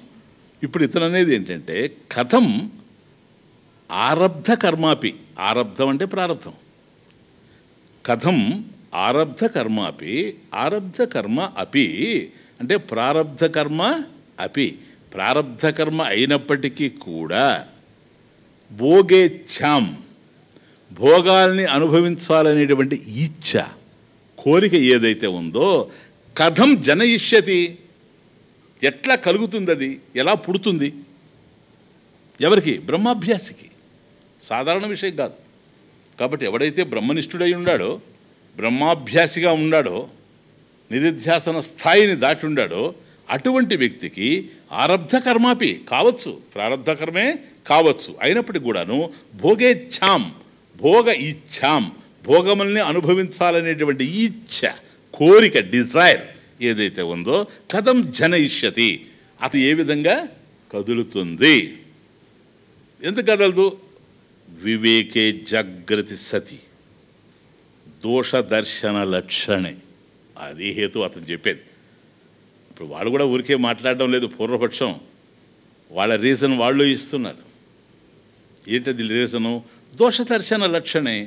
ఇంతకుముందు మీరే చెప్పారు కదా, దోషదర్శనం అనిత్యత్వాది దోషదర్శనం అన్నారు కదా. కాబట్టి వాటిల్లో ఉండేటువంటి అనిత్యమైనటువంటిది ఏదో ఆ దోషాన్ని దర్శిస్తూ ఉన్నాడు కదా, ఆ లక్షణం ఉంది కదా బ్రహ్మనిష్ఠుల్లో, మనలో లేకపోవచ్చు. అందుకని అతనికి శోభనాధ్యాస లేదు, మనకుంది. కాబట్టి ఏ భోగాలైతే ఉన్నావో అవి నిత్యతృప్తినిస్తాయి అనేటువంటి భావన మనకుంది. మనకు ఉంది గనక ఎక్కడైతే ఆ తృప్తి లేదో అక్కడ ఉంది అని మనం చూస్తున్నాం కనుక మనం చూడడం వల్ల అది ఉన్నట్టు కనపడుతుంది. బంగారు జింక ఎక్కడా లేదు, సీతమ్మగా ఉంది. అది సీతమ్మకి ఎందుకు ఉందంటే ప్రత్యేకంగా బంగారు జింక సీతమ్మ కోసం తయారై రాలేదు, సీతమ్మ చూడడం వల్ల ఉంది. వాస్తవంగా బంగారు జింకే కనుక ఉంటే లక్ష్మణస్వామికి కూడా ఉండాలి, కానీ లక్ష్మణస్వామికి మాయగా కనిపించింది. వదిన వద్దుది, ఇది మాయా అని క్లియర్గా చెప్తా ఉన్నాడు, మారీచుడు అని చెప్తా ఉన్నాడు. కనుక వివేకం ఉండడం వల్ల ఆయనకి అలా తెలిసింది. కానీ కేవలం ఆకర్షణకే లోనవడం వల్ల శోభనాధ్యాస ఎక్కడైతే ఆ లక్షణం లేదో అక్కడ ఉన్నట్టుగా గోచరించింది. వివేకే జాగృతి సతి దోషదర్శన లక్షణే. కాబట్టి వాటిల్లో ఉండేటువంటి దోషాలను దర్శనం చేత ఒకటి వివేకే జాగృతి సతి అంటే జ్ఞానం కలిగింది కనుక. ఏం జ్ఞానం? సత్య జ్ఞానం. ఇదంతా కూడాను మిథ్యా భ్రాంతి జ్ఞాన నిమిత్త పరితాపం ఇదంతా కూడాను అని తెలుసుకున్నాడు గనక ఇది మిథ్యా జ్ఞానము అనే జ్ఞానం, సత్యజ్ఞానం కలిగింది గనక. ఒకవైపు సత్యజ్ఞానం కలిగి సత్యజ్ఞానం యందు జాగృతి సతి జాగరూకుడై ఉండేటువంటి వాడు, జ్ఞానం విషయంలో జాగరూకుడై ఉండేటువంటి బ్రహ్మనిష్ఠుడు లేదా బ్రహ్మాభ్యాసి దోషదర్శన లక్షణే, అనిత్యత్వాది దోషదర్శన లక్షణే. కాబట్టి భోగాల యందు అనిత్యత్వ దర్శనాన్ని, అది దోషదర్శనాన్ని చేస్తూ ఉండేటువంటి వాడికి కావచ్చు ఆరబ్ధ కర్మ అపి, ప్రారబ్ధ కర్మే అయినప్పటికి కూడాను భోగేచ్ఛాం, భోగములను అనుభవించాలనేటువంటి ఇచ్ఛాం, కోరిక కథం జనయిష్యతి, అతనిలో ఏ విధంగా పుడుతుంది? పుట్టే అవకాశం లేదు గనక ఇది దోషం, ఇది దోషం అనేది అబ్జెక్షన్, పూర్వపక్షం. నన్ను నైవ దోషో యతోనేక విధం ప్రారబ్ధమీక్ష్యతే ఇచ్ఛా నిచ్ఛా పరేచ్ఛా చ ప్రారబ్ధం త్రివిధం స్మృతం.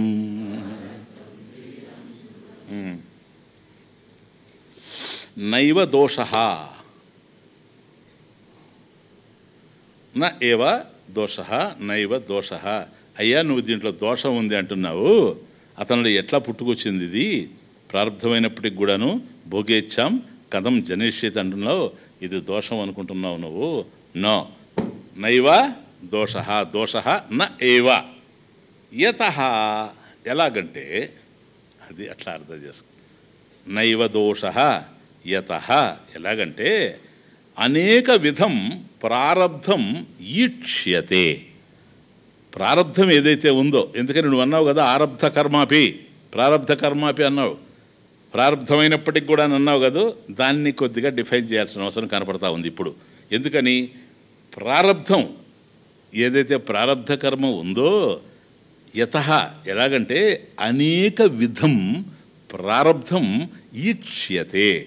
అనేక విధం, ఈ ప్రారబ్ధం అనేటువంటిది అనేక విధాలుగా కనపడుతూ ఉంది. ఈక్ష్యతే, దృశ్యతే, కనపడుతూ ఉంది, ఈక్ష్యతే. కాబట్టి ప్రారబ్ధమని నువ్వు ఏదైతే అన్నావో ఆరబ్ధ కర్మాపి ప్రారబ్ధ కర్మ అయినప్పటికీ కూడా అన్నావు కదా, భోగేచ్ఛాం కథం జనయిష్యతని. కాబట్టి ఈ ప్రారంధ విషయాన్ని ఏదైతే నువ్వు తీసుకొచ్చావో అది అనేక విధాలుగా ఉంది ప్రారంధం. ఇది కూడా అర్థం చేసుకో. ఏమిటంటే అనేక విధాలు, 3 రకాలు అవి. ప్రారంధం 3 రకాలు. నంబర్ 1 ఇచ్ఛా ప్రారంధం. నంబర్ 2 అనిచ్ఛా. ఇచ్ఛా నిచ్ఛ అని ఉంది కదా, ఇచ్ఛ దీర్ఘం ఉంది కదా, అనిచ్ఛ. ఇచ్ఛా ప్రారంధం, అనిచ్ఛా ప్రారంధం, పరేచ్ఛా ప్రారంధం అని ప్రారంధం అంటే ప్రారంధ కర్మ త్రివిధం స్మృతం, 3 విధాలుగా చెప్పబడింది స్మృతం. కాబట్టి ప్రారంధ కర్మ 3 రకాలుగా ఉంది. అంటే ఇప్పుడు దాన్ని ఎక్స్ప్లెయిన్ చేయబోతాడు. Very important. అంటే ఇచ్ఛా ప్రారంధం, భోగేచ్ఛ అనే స్థానం నువ్వు వెంటనే భోగేచ్ఛాం కథం జనేష్యతి, ఆ ఇచ్చ కోరిక ఎట్లా కలిగిందన్నావు. ఆ కోరికలు 3 రకాలుగా ఉన్నాయి సార్.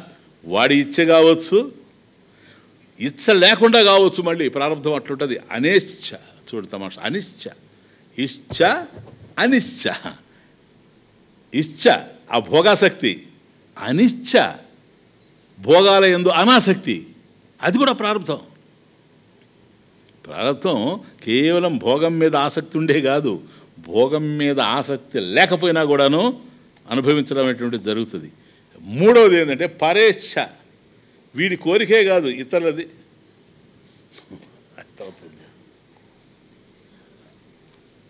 హాయిగా కొంపలో ఉండేవాడిని వచ్చి వాడికి ఏదో కోట్లు ఉన్నాయని వాడి దగ్గర పోయి అందరు కలిసి వాడిని పైకి ఎత్తి ఆంజనేయ స్వామిని బోడి నామినేషన్ వేయించినట్టు. దిస్ ఈజ్ పరేచ్ఛ. ఇది పరేచ్ఛా ప్రారంభం. వాడి ఇచ్చలో లేదు, వాడి కోరిక కాదు ఆ విషయం. కాబట్టి మనం కోరుతూ ఉండే ప్రారంభం ఒకటి, కోరి అనుభవించే ప్రారంభం ఒకటి, ఇష్టం లేకపోయినా అనుభవించే ప్రారంభం ఒకటి, పరేచ్ఛా ప్రారంభం ఇంకొకటి, ఇతరుల వల్ల కలిగేటువంటి ప్రారంభం అని. ఇది 3 రకాలుగా ఉందాయా బాబు. నువ్వు ఒకటే ఆరబ్ధ కర్మాపి భోగేచ్ఛాం కథం జనయిష్యతి అంటే ఎట్లా అని అంటూ ఇప్పుడు ఆ ఇచ్ఛా ప్రారంభంలో నంబర్ 1 గుర్తుపెట్టుకోండి. అది 3 ప్రారంధాలు. దాంట్లో మనం ఎక్కడెక్కడ ఏడిపిస్తుంటాయో వస్తాయి తమాష. అప్పుడు మీకు అర్థమవుతూ ఉంటుంది, ఓహో ఓహో ఇది ఇచ్ఛా ప్రారంభం రా బాబు. ఒక్కోసారి అనిపిస్తాం, ఎందుకు జరిగిందిరా ఇది, నాకు ఇష్టమే లేదే, ఇది ఇష్టం లేకపోయినా జరిగింది. అనిచ్ఛా ప్రారంభం సార్, సాటిస్ఫైడ్. అదే అలా నేను చేయకపోయినా ఎందుకు ఇట్లా అయింది, పరేచ్ఛా ప్రారంభం సార్. ఇప్పుడు కూడా ప్రారంభం ఎట్లుంటుందంటే ఇవన్నీ చాలా లోతైన విషయాలు. ప్రారంభం ఒక్కడికే ఉండదు, అందరితో ముడిపడి ఉంటుంది. ఇప్పుడు మన ప్రారంభవశాత్తు పుట్టాం, లైక్ ప్రారంభ కొన్ని ఉంటాయి. అంటే మన ప్రారంభం లాంటివే, అవే మన ఇంట్లో చేరేది. లేకపోతే మన ప్రారంభం ఎట్లా ఎగ్జాస్ట్ కావాలి చెప్పండి. ఇప్పుడు మనం సుఖపడాలని ఉంది ప్రారంభం, మనల్ని సుఖపెట్టేవాళ్ళు కొంపలో ఉండాలి, అవునా? ఒకవేళ దుఃఖపడాలని ఉంటే అత్తగారు, నేను చెప్పేది సుఖపెడితే అర్ధాంగి, కష్టపెడితే అత్తగారు, ఎవరో ఒకరు ఉండాలి. వాళ్ళు ఎక్కడ ఉంటారు? వాళ్ళు బయట ఉండేవాళ్ళు కాదు, బయట ఉండేవాళ్ళు నిన్ను కష్టపెట్టలేరు నువ్వు అలో చేస్తే తప్ప. ఇంట్లో ఉండేవాళ్ళు అట్లా కాదు, నువ్వు అలో చేయకపోయినా ఎంటర్ అయిపోతారు. They have their own doors. అర్థమవుతుంది? వాళ్ళు వచ్చేటువంటి మార్గాలు వేరే, వాళ్ళు ప్రవేశించే మార్గాలు వేరే. ఎప్పుడు మనశ్శాంతి పోతుందో మనకే అర్థం కాదు, ఎప్పుడు సుఖశాంతులు వస్తాయో అసలు అర్థం కాదు. ప్రారంభం ఇట్లా ఉంటుంది. ఎవరితో మనకు కలిసిన ఒకటే గుర్తుపెట్టుకోండి, హార్డ్ ట్రూత్, ఎవరితో మనం కలిసి ఉన్నా, 4 రోజులు ఫ్రెండ్ అని ఇందిరా పార్కులో తిరిగిన, లేదు వాడితో కలిసి సినిమాకు పోయినా, లేదు ఇద్దరు కలిసి శృతి మందిరానికి వచ్చి, శృతి మందిరానికి వచ్చేది ఎందుకు చెప్పండి, నా తెలియక్కడ. ప్రారంభం విచిత్రం. శృతి మందిరానికి వచ్చేది దేనికి? శ్రవణానికి కదా, దాని పేరే శృతి మందిరం కదా, అవునా? ఇద్దరిద్దరు భుజాల మీద చేతులు వేసుకొని రావాలి. ఎప్పుడు వాళ్ళిద్దరు, ఇంకొకటి ఎందుకు, వాడు కూడా శ్రోతే కదా. ఇప్పుడు ఇంకొక ఆయన ఉన్నాడు, ఆయన శ్రోతే కదా, ఆయనతో కలిసి రా ఒకరోజు. ఇంకొక ఆమె ఉంది, ఆమెతో కలిసి రా ఒకరోజు. వీళ్ళిద్దరే ఎందుకు శృతి మందిరానికి నువ్వు వచ్చినా ప్రారంధం వదిలిపెట్టడం లేదు. ఎక్కడో ముడిపడి ఉన్నాడు సార్, ఎక్కడో ముడిపడి ఉన్నాడు. అందువల్ల ఒక్కోసారి సుఖం ఆయన వల్ల. బస్ ఎక్కుతానండి, మీరేదండి ఇచ్చేది, నేను ఇస్తాను టికెట్, ఊరుకోండి సార్, 2 టికెట్లు ఏంటి సార్ అంటాడు. 20 రూపాయలు ఈయన ఇచ్చేస్తాడు. సుఖానుభవం, సుఖానుభవం. ఇట్లాంటి స్నేహితుడు ఎక్కడ దొరుకుతాడని. రేపు సినిమా హాల్లో 15 రూపాయల టికెట్ నువ్వు కొంటుంటే కాముకుంటాడు. ఆయన ఖర్చు పెట్టిందేమో 10 రూపాయలు. ఏనాయనా నీ దగ్గర 50 రూపాయలు 100 రూపాయలు ఖర్చు పెట్టి ఇచ్చేస్తాడు. అప్పుడు సుఖం కలుగుతుంది, ఇప్పుడు దుఃఖం కలుగుతుంది. ఇది నీ ప్రారంభంలో ఉంది. అందువల్ల ఆయన నాకు ఫ్రెండ్ గాడు. ఇప్పుడు నేను ఒక్కడనే వస్తాను, నా భుజం మీద చేయేసేవాళ్ళు లేనే లేదు, నేను ఇంకోటి భుజం మీద చెయ్యను, నాకు అనవసరం. అర్థమవుతుంది. ఎవడైనా వచ్చి ఊరికి తగులుకుంటే కూడా ఆలోచిస్తూ ఉంటాను, ఇది ఏమైనా ప్రారంభమా, ఏ విధమైన ప్రారంభం ఇది, ఎక్కడ తగులుకుంటా ఉంది. కాబట్టి మనం ఇతనికి భారం కాకుండా ఉండాలా, ఇతను మనకు భారం కాకుండా ఉండాలా, ఎక్కడ మనం భారం అవుతున్నాం అతన్ని ఎడ్యుకేట్ చేయాలా, ఎక్కడ ఆయన మనకు భారం అవుతున్నాడు మనం కాస్త వదిలించుకోవాలా. ఇదంతా కూడా శాస్త్రం తెలిస్తేనే అర్థమవుతుంది. లేకపోతే జరిగిపోయిన తర్వాత కూర్చొని ఆడవడమే. గత జల సేతు బంధనం, నీళ్ళన్నీ వెళ్ళిపోయిన తర్వాత వారధి ఘటాలను కూర్చోవడమే. అందుకని శాస్త్రం మనకి ఇదంతా నేర్పిస్తుంది. కాబట్టి ఇప్పుడు ఇచ్చా ప్రారంభం నంబర్ 1 దాన్ని వివరిస్తూ ఉన్నాడు, వినండి. అపథ్య సేవినశ్చోరాః రాజదారరతా అపి జానంత ఏవ స్వానర్థం ఇచ్ఛంత్యారబ్ధ కర్మతః. అది ఇది ఇచ్ఛా ప్రారంధం. అంటే కేవలం వాడే ఇన్వాల్వ్ అవుతాడు, ఎవ్వరు లేరు పక్కన భుజమే చేసేవాడు. కానీ ఇది వాళ్ళు కాదు, ఇది జస్ట్ లిసన్. ఇప్పుడు నేను ఇంతకుముందు నాయన అవన్నీ మీరు కరెక్షన్ చేసుకుంటూ ఉండండి, అనుభవం లేని వ్యవహారాలు. ఈ బస్ ఛార్జీ, సినిమా టికెట్ చెప్పాను అనుకోండి, నాకు తెలియదు, ఎందుకంటే బస్సులో ఎక్కలే 25 సంవత్సరాలు 30 సంవత్సరాలుగా బస్సులో, అంతకుముందు కూడా ఎక్కలేదు. నేను ట్రైన్లోనే నేను జర్నీ చేశాను. సినిమాకి సరే అసలు పోలే. ఒకవేళ నన్ను కనుక సినిమా టికెట్ ఎంత అంటే 4 అణాలని చెప్పగలను, ఎందుకంటే మేము చూసిన రోజుల్లో సినిమా టికెట్ అంతే. అందువల్ల అటువంటి మీరు ఓకే, నేను ఎగ్జాంపుల్, ఇతనికి సినిమా టికెట్ ఎంత కూడా తెలియలేదు స్వామీజీకి, ఎందుకు తెలుస్తుంది? ఎందుకు తెలుస్తుంది సార్? ఏం తెలుసుకుంటే ఏమైంది? ఇది తెలియదు, అది తెలుసుకుంటే ఇది తెలియదు సార్.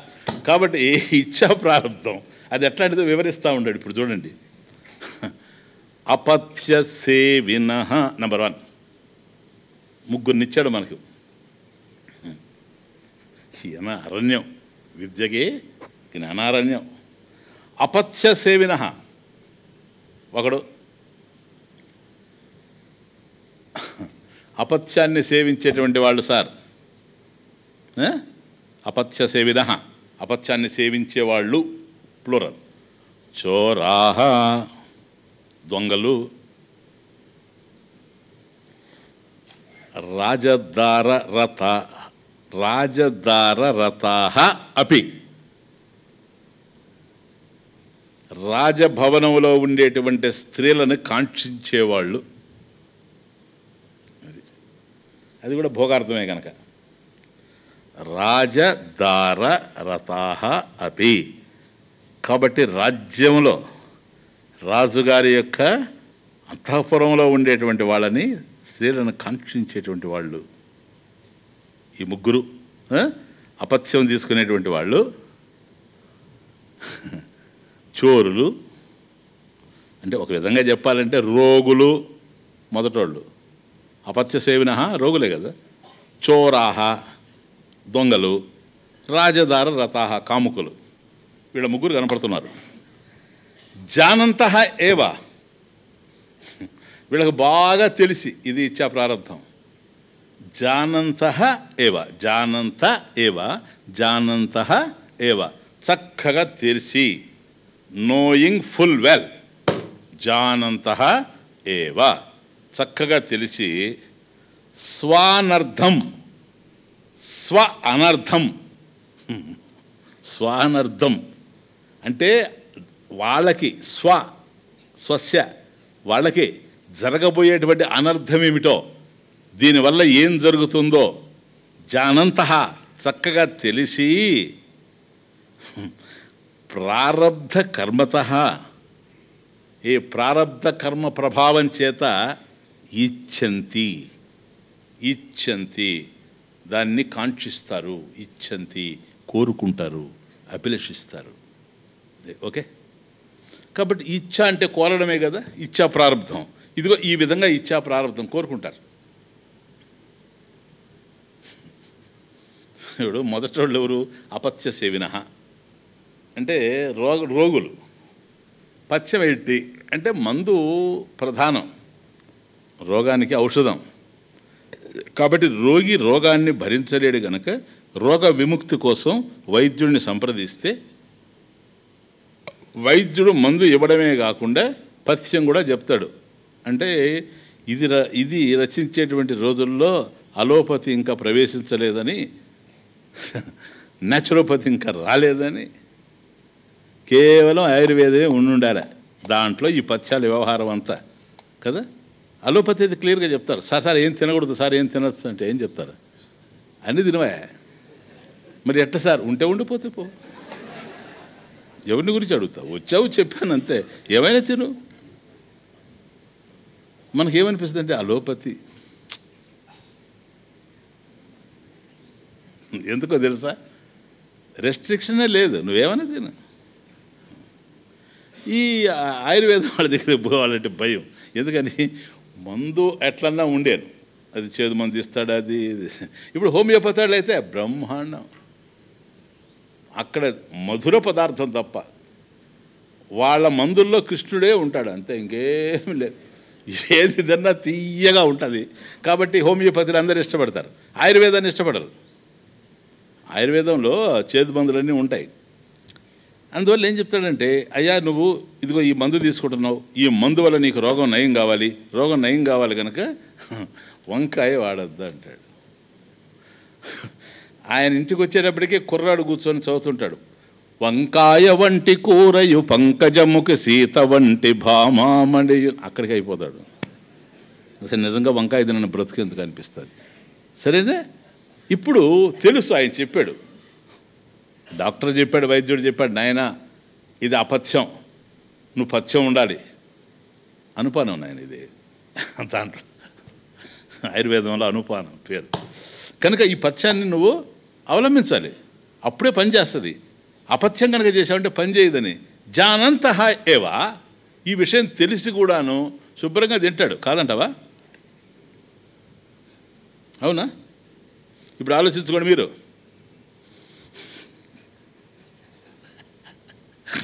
డయాబెటీస్, షుగర్ వస్తుంది, షుగర్ వ్యాధి. డాక్టర్ ఏం చెప్తాడు? తిన్నాయన జిలేబీ తిన్నాయన అంటాడా? మైసూర్పాకు తిన్నాయన, లడ్డు తినమ్మా అంటాడా? అయ్యా నువ్వు స్వీటే ముట్టద్దు, బాగాలేదు, చాలా ఎక్కువ పెరిగిపోతుంది, బ్లడ్ షుగర్ చాలా హెవీగా ఉంది, మార్నింగ్ పోస్ట్ లంచ్ కూడా అట్లాగే ఉంది, కాబట్టి ఫాస్టింగ్ అట్లాగే ఉంది, తీసుకోవద్దు నువ్వు అని చెబుతాడు. కానీ భోజనానికి కూర్చున్నాడు అనుకోండి, ఎక్కడికన్నా పోయి ఒకరింటికి పోయాడు, పంక్తిలో కూర్చొని ఉన్నాడు, వరుసగా వడ్డించారు, అన్నీ ఉన్నాయి, ఆయన తినచ్చు, పకోడీ గీకోడి అది ఇది ఉంది. కానీ చెయ్యి ఎక్కడికి పోదు చెప్పండి? ఏది తినకూడదని చెప్పాడు డాక్టరు, కాకపోతే దానికి ఒక లాజిక్ ఉంది. మళ్ళీ మనం ఎంతో తినంలే, బాదుషా ఎంత ఉంది, మనం ఎందుకు తింటామా? ఇది ఇచ్చా ప్రారంభం, నేను ఇంతే కదా తింటాను, దానికే ప్రాణాలు పోతాయా? తర్వాత ఇంతే కదా, ఇంతే కదా, మొత్తం ఉండదు. తర్వాత బాదుషావుడు పోతుంటాడే, ఆవు అర్థమవుతుంది. కాబట్టి జానంతః ఏవ, అది విషయం. ఇప్పుడు అపత్య సేవిన అపత్యాన్ని తినేటువంటి వాళ్ళు తెలిసే జానంతహాయేవ స్వ అనర్థం. దాన్ని తినడం వల్ల ఎవరికి నష్టం? స్వస్య, వాడికే అని తెలిసి కూడాను ప్రారబ్ధ కర్మత ఇచ్చంతి. ఆ విషయాన్నే అంటాడు. ఇప్పుడు తమాషా ఏంటంటే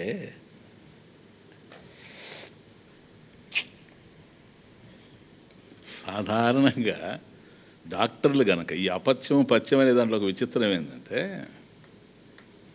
మనకి ఇష్టం లేని దాన్ని తినొద్దని ఏ డాక్టర్ చెప్పడు. ఇదొకటి ఆలోచించారు మీరు. నాయనా నీకు ఏంటి? నాకు షుగర్ సార్. కాకరకాయ తినొద్దు నాయన, మంచిది సార్. ఎందుకంటే తినడు ఆల్రెడీ. అట్లా కాదు, ఈయనకి ఏది ఇష్టమో అర్థమవుతుంది. ఈయనక కాజా తినాలి రోజు. ఆయన అంటాడు కాజా నా కుదరదు, కాజా తినడానికి లేదు. ఆ విషయంలో రాజీ పడను. కాజా విషయంలో రాజీ లేదు. కావాలంటే కాకరకాయ తిను. కాబట్టి ఎవరు తినద్దు అని డాక్టర్ చెప్పాడంటే పథ్యం మనకి ఇష్టమైందే చెప్తాడు. అదే వచ్చిన బాధ. ఇష్టమైంది తెలిసి తినొద్దు అనేది ఇష్టమైన దాన్ని. ఇష్టమైన దాన్ని తినకుండా ఎట్లుంటాడు? అందుకని నేను డాక్టర్ అయితే if I were the physician అయ్యేది లేదు, ఏమి లేదు. అయితే అసలు అతనికి చెప్పకూడదు. ఇప్పుడు ఈవెన్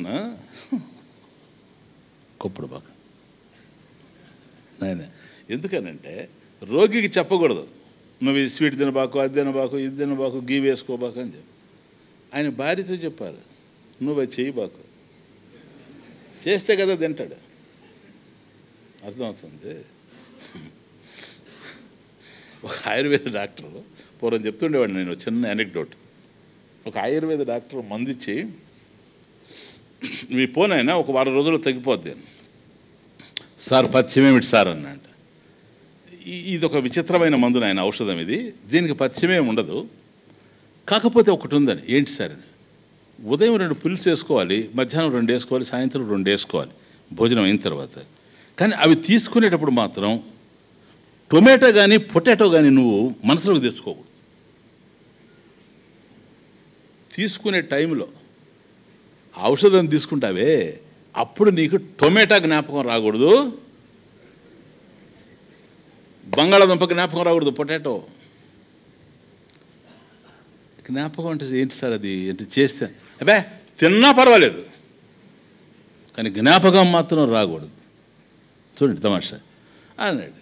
ఇంకా నెక్స్ట్ డే వాడు వచ్చి పిల్స్ 2 తీసుకోవడం, ఈ పక్క టొమాటో ఆ పక్క పొటాటో, శంకు చక్రాల్లాగా. అర్థమైంది. వారం రోజులు అయిపోయిన తర్వాత పోయాడు, తగ్గిందే? లేదు సార్, తగ్గలేదు సార్. ఇవేమైనా జ్ఞాపకం వచ్చాయి సార్. ఎప్పుడు వచ్చాయి? రోజు వస్తున్నాయి సార్, పూటకు సార్. ఇప్పుడు మనం మందు తీసుకుంటున్నామే, మనకేమైనా టొమాటోలు పొటాటోలు వస్తున్నాయి? ఆయన ప్రత్యేకంగా చెప్పాడు కదా రాకూడదని, వచ్చి తీరుతుంది.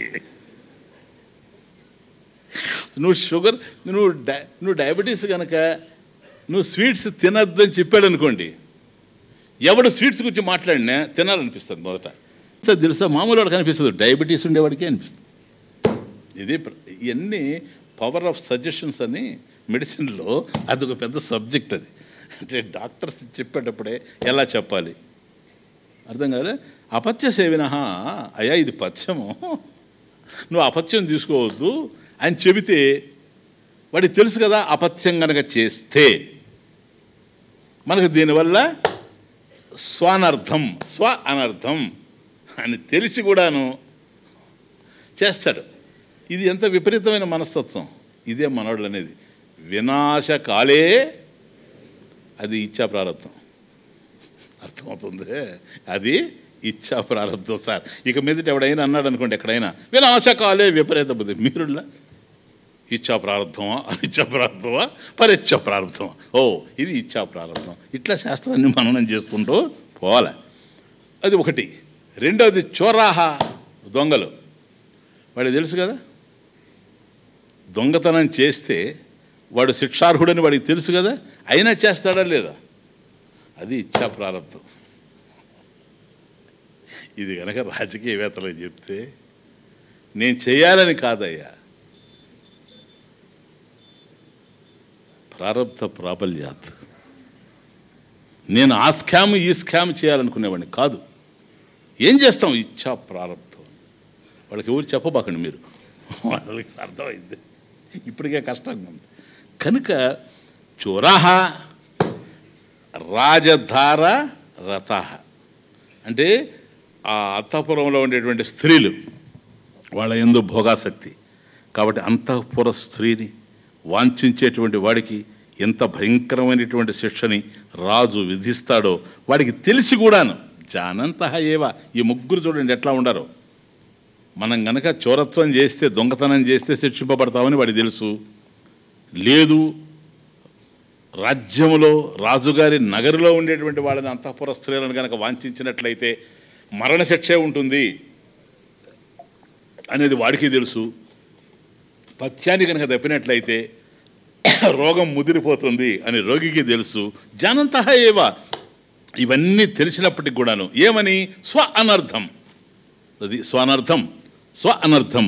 ఇవి వాడికి అనర్థాన్ని కలిగిస్తాయి అనేది తెలిసినప్పటికి కూడాను ప్రారబ్ధ కర్మతః ఇచ్చంతి. కాబట్టి ఇది ఇచ్చా ప్రారబ్ధము. నెక్స్ట్ నచాత్రైతద్వారయితుం ఈశ్వరేణాపి శక్యతే యత ఈశ్వర ఏవాహ గీతాయామర్జునం ప్రతి.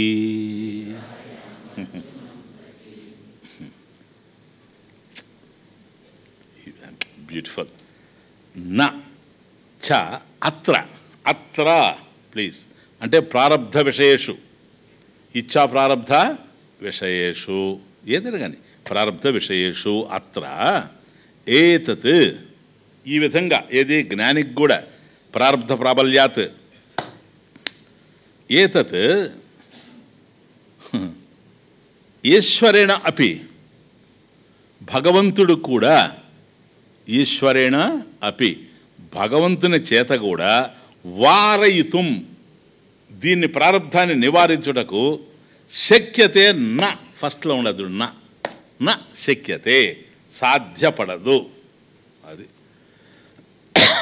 బ్యూటిఫుల్. నాయన దీనికి జాగ్రత్తగా అర్థం చేసుకోండి.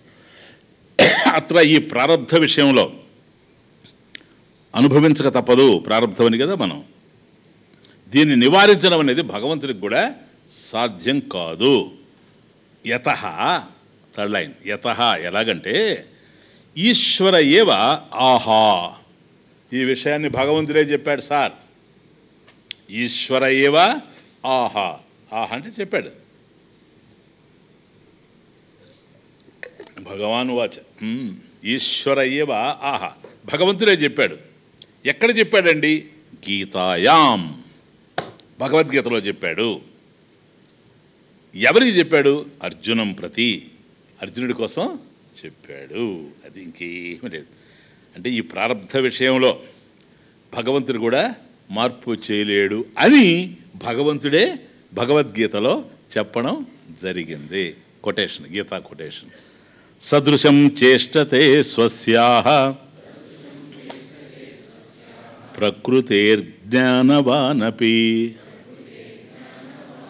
ప్రకృతిం యాంతి భూతాని నిగ్రహః కిం కరిష్యతి. గీతలో వచ్చిండే ఏ అధ్యాయం? Very good, very good. 3rd chapter కర్మయోగం.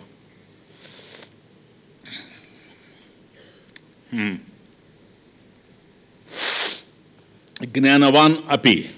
చూసారా, బాగా జ్ఞానం కలిగినటువంటి వాడు అయినప్పటికీ కూడాను స్వస్యాహ తన యొక్క ప్రకృతేహే స్వభావాన్ని అనుసరించి, అది ప్రకృతేహే తన స్వభావానికి సదృశం తగినట్లుగా, అనురూపంగా తగినట్లుగా చేష్టతే వ్యవహరిస్తూ ఉంటాడు. కాబట్టి వివేకవంతుడు కూడాను తన స్వభావానికి అనుగుణంగానే ప్రవర్తిస్తూ ఉంటాడు. ఇక్కడ స్వభావం ఏంటిది? ప్రారంధం. ప్రారంధం అదే కదా విషయం. ఇప్పుడు మనం డిస్కస్ చేసేదంతా అదే. అత్ర ప్రారబ్ధ విషయేషు అత్ర నచ అత్ర ఏతత్ ఈశ్వరేణ అపి వారయితుం న శక్యతే. అది ఈశ్వరుడు కూడా ఏం చేయలేడని దాని విషయంగానే చెప్తున్నాడు. సదృశం చేష్టతే స్వస్యాహ ప్రకృతే జ్ఞానవానపి స్వస్యాహ ప్రకృతే సదృశం ప్రకృతే సదృశం స్వభావానికి అనుగుణంగా తగినట్లుగా చేష్టతే వ్యవహరిస్తూ ఉంటాడు. ప్రకృతిం యాంతి భూతాని సర్వభూతాని అందరూ కూడాను, భూతాలన్నీ కూడా అంటే అన్ని ప్రాణులు కూడాను ప్రకృతిం ఈ స్వభావాన్ని యాంతి, అవి కూడా అదే పొందుతూ స్వభావానికి అనుగుణంగా జీవిస్తూ ఉంటాయి. నిగ్రహ, అటువంటి పరిస్థితుల్లో ప్రారబ్ధాన్ని నిగ్రహించడం అనేది కిం కరిష్యతి, ఎవడికి సాధ్యం? అది నిగ్రహించాలని ప్రయత్నం చేస్తే మాత్రం ప్రారబ్ధాన్ని దాటేది ఎట్లా? ఒక రకంగా ఇక్కడ చాలా జాగ్రత్తగా వినాలి ఈ శ్లోకం. జస్ట్ ఒక 10 minutes ప్లీజ్. ఎందుకనంటే నిగ్రహం ఏమీ చేయలేదు, నువ్వు ప్రయత్నించి కూడా ఉపయోగం లేదంటేనే మనిషి నిరాశకు గురవుతాడు కదా. ఏరా భగవంతుడు కూడా చేయలేకపోతున్నాడే, దీన్ని అర్థం చేసుకోవాలి, చక్కగా అర్థం చేసుకోవాలి. కాబట్టి ప్రకృతే స్వభావం, ప్రకృతే అంటే స్వభావం అంటే ప్రవృత్తి నివృత్తి రెండు కావచ్చు. కొన్ని చెయ్యాలి అనేటువంటి స్వభావం, కొన్ని చేయకూడదు అనేటువంటి స్వభావం. అర్థం కదా? ప్రవృత్తి నివృత్తి ఈ రెండు కలిసి స్వభావంలో ఉంటాయి. ఈ స్వభావం ఎక్కడి నుంచి వచ్చిందండి? గతంలో చేసింది, అంతేనా? ప్రారంధం కనుక పూర్వకృత ధర్మాది అంటే పుణ్యపాపాది ధర్మాది సంస్కార. పూర్వకృత ధర్మాది ధర్మ అధర్మాది సంస్కార వర్తమాన జన్మాదౌ అభివ్యక్త ఇత్యర్థ. అది ప్రకృతి అంటే. స్వభావం అంటే ఏంటో తెలుసా? గతంలో మనం ఏవైతే చేశామో కొన్ని ధర్మయుతంగా చేశాం, కొన్ని అధర్మయుతంగా చేశాం. ధర్మబద్ధంగా ఏవైతే చేశామో అవన్నీ కూడా పుణ్యకర్మలు, వాటికి సంబంధించి పుణ్యఫలం మనకు అందుతూ ఉంటుంది. అధర్మంగా ఏదైతే చేశామో అవన్నీ కూడా పాపకర్మలు, తత్సంబంధమైనటువంటి పాప ఫలితం మనకు అందుతూ ఉంటుంది. ఎప్పుడు అందుతుంది? చేసింది గతంలో, గత జన్మల్లో చేశాం, అది అక్కడ ఇంకేం లేదు. పూర్వజన్మకృత ధర్మాది ధర్మాధర్మాది పుణ్యపాపాది సంస్కార. ఎక్కడ వర్తమాన జన్మాదౌ, ప్రస్తుతం మనం ఏదైతే జీవిస్తున్నామో ఈ జన్మలో అభివ్యక్త మేనిఫెస్ట్ అవుతూ ఉంటాయి, వ్యక్తమవుతూ పోతాయి, అంతే. అంటే ఇక్కడ వ్యక్తమైందంటే దాని అర్థం ఏంటి? ఏది వ్యక్తమవుతుంది అంటే ఏదైతే అవ్యక్తంగా ఉంటుందో అదే వ్యక్తం అవుతుంది. ఒక బీజంలో అంకురం ఉంది, బీజం నాటుతాం, అంకురం నాటాం, బీజంలో నుంచి అంకురం వస్తుంది. బీజంలో ఉందా లేదా? అది బీజస్యాంతరి వంకురు, బీజస్యాంతరి వంకురు జగదిదం ప్రాక్ నిర్వికల్పం పునః. అది వేరే జగత్తుకే సంబంధించి కనుక ఒక బీజం నాటుతాము, దాంట్లో అంకురం ఉంటుంది. లేనిది కనుక అయితే దాంట్లో నుంచి అంకురం వచ్చేందుకు అవకాశం లేదు, చెట్టు వచ్చేందుకు అవకాశం లేదు. కాబట్టి ఒక చెట్టు ఉంది అంటే అది విత్తనంలో చెట్టు ఉంది, మరి కనపడలేదు విత్తనంలో అంటే అవ్యక్తంగా ఉంది. ఏదైతే అవ్యక్తంగా ఉందో, అన్మానిఫెస్ట్గా ఉందో అది వ్యక్తం అవుతుంది, మేనిఫెస్ట్ అవుతుంది. అంతవరకు అవ్యక్తంగా ఉన్నదే, ఆ అవ్యక్తంగా ఉన్నది ఏదో, వ్యక్తం కాకుండా ఉన్నది ఏదో, దానిని సంస్కారము అంటారు. సంస్కారం అంటే ఇది. సంస్కార అంటే ఇట్స్ ఎ టెండెన్సీ. సంస్కారాలు అంటే టెండెన్సీస్. ఇక్కడ వాసనలు, గత జన్మకు సంబంధించినటువంటి వాసనలు ఏవైతే ఉన్నాయో, టెండెన్సీస్ ఏవైతే ఉన్నాయో అవన్నీ కూడాను సంస్కారాలు. కాబట్టి గత జన్మలో మనం చేసిన వాటికి సంబంధించినటువంటి సంస్కారాలు ఏవైతే ఉన్నావో అవన్నీ కూడా మన మనసులో ఉన్నాయి. ఎట్లా ఉన్నాయి? అవ్యక్తంగా ఉన్నాయి. అప్పుడు వర్తమాన జన్మాదౌ, ఇప్పుడు ఈ జన్మలో అభివ్యక్త, అవి వ్యక్తమవుతూ ఉన్నాయి. బీజంలో నుంచి అంకురం ఎట్లాగైతే వ్యక్తమవుతుందో ఆ విధంగా ఇవి వ్యక్తమవుతూ ఉంటాయి. కాబట్టి ఏముందో మన సంస్కారంలో మనకు తెలియదు. Understand the point. మన స్వభావంలో ఏముందో అర్థం కాదు. కొందరు చూడండి, ఇవన్నీ కూడా మనకు మన సంప్రదాయంలో కనపడతాయి. శాస్త్రం తెలియకపోయినా చాలా కాలం వేలాది సంవత్సరాలుగా శాస్త్రం పుణ్యాత్ములైనటువంటి మన పెద్దలలో ఉన్నది గనక, ఇది అందుబాటులో ఉన్నది గనక నిత్యం వ్యావహారిక జీవితంలో కూడాను మాట్లాడుకుంటూ ఉండేవారు కనుక అతను ఏంటంటే అట్లా ప్రవర్తించాడు ఉన్నట్టుండి ఎప్పుడు అలా ప్రవర్తించిన వాడు కాదు. ఎందుకు ప్రవర్తించాడు, ఏం చేస్తాం, వాడి స్వభావం అది అంటారు. చూచారా? That's the beauty. ఆ మాట అంటారు ఎందుకని, పూర్వం పెద్దలు అంటూ ఉంటే విన్నారు అది. కానీ ఆ స్వభావం ఏమిటి అని ఆలోచిస్తే గత జన్మలో ధర్మాధర్మాది కార్యాలు ఏవైతే నిర్వర్తించాడో వాటి వల్ల ఏర్పడేటువంటి వాసనలు ఏవైతే ఉన్నాయో,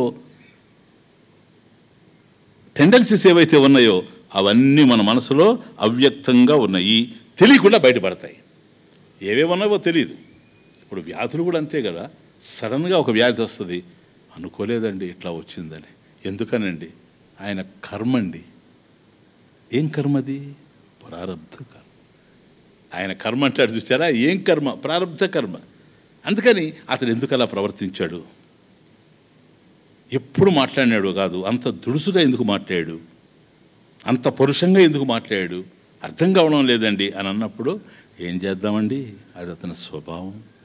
అంటే స్వభావం అంటే ఏంటి, అతనికే తెలియకుండా అతనిలో ఉండింది.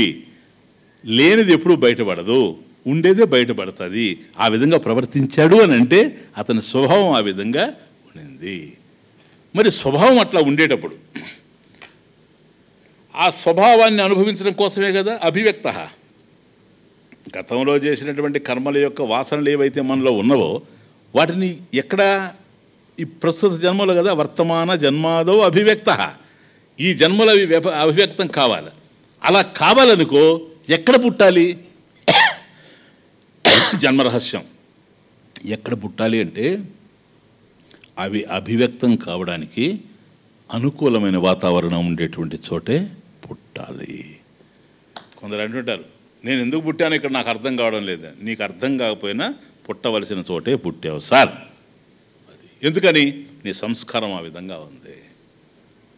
కాబట్టి గత జన్మలో ఏ విధంగా అయితే జీవించారో దానికి అనుగుణంగానే ఆ కర్మఫలాలను అనుభవించడానికి తత్సంబంధమైనటువంటి కుటుంబాలలో, ప్రదేశాలలో, అటువంటి పరిసరాలు కలిగినటువంటి చోట, ఆయా కాలాల్లో మనిషి పుట్టేటువంటి అవకాశం ఉంటుంది. అది ఇంకేం లేదు.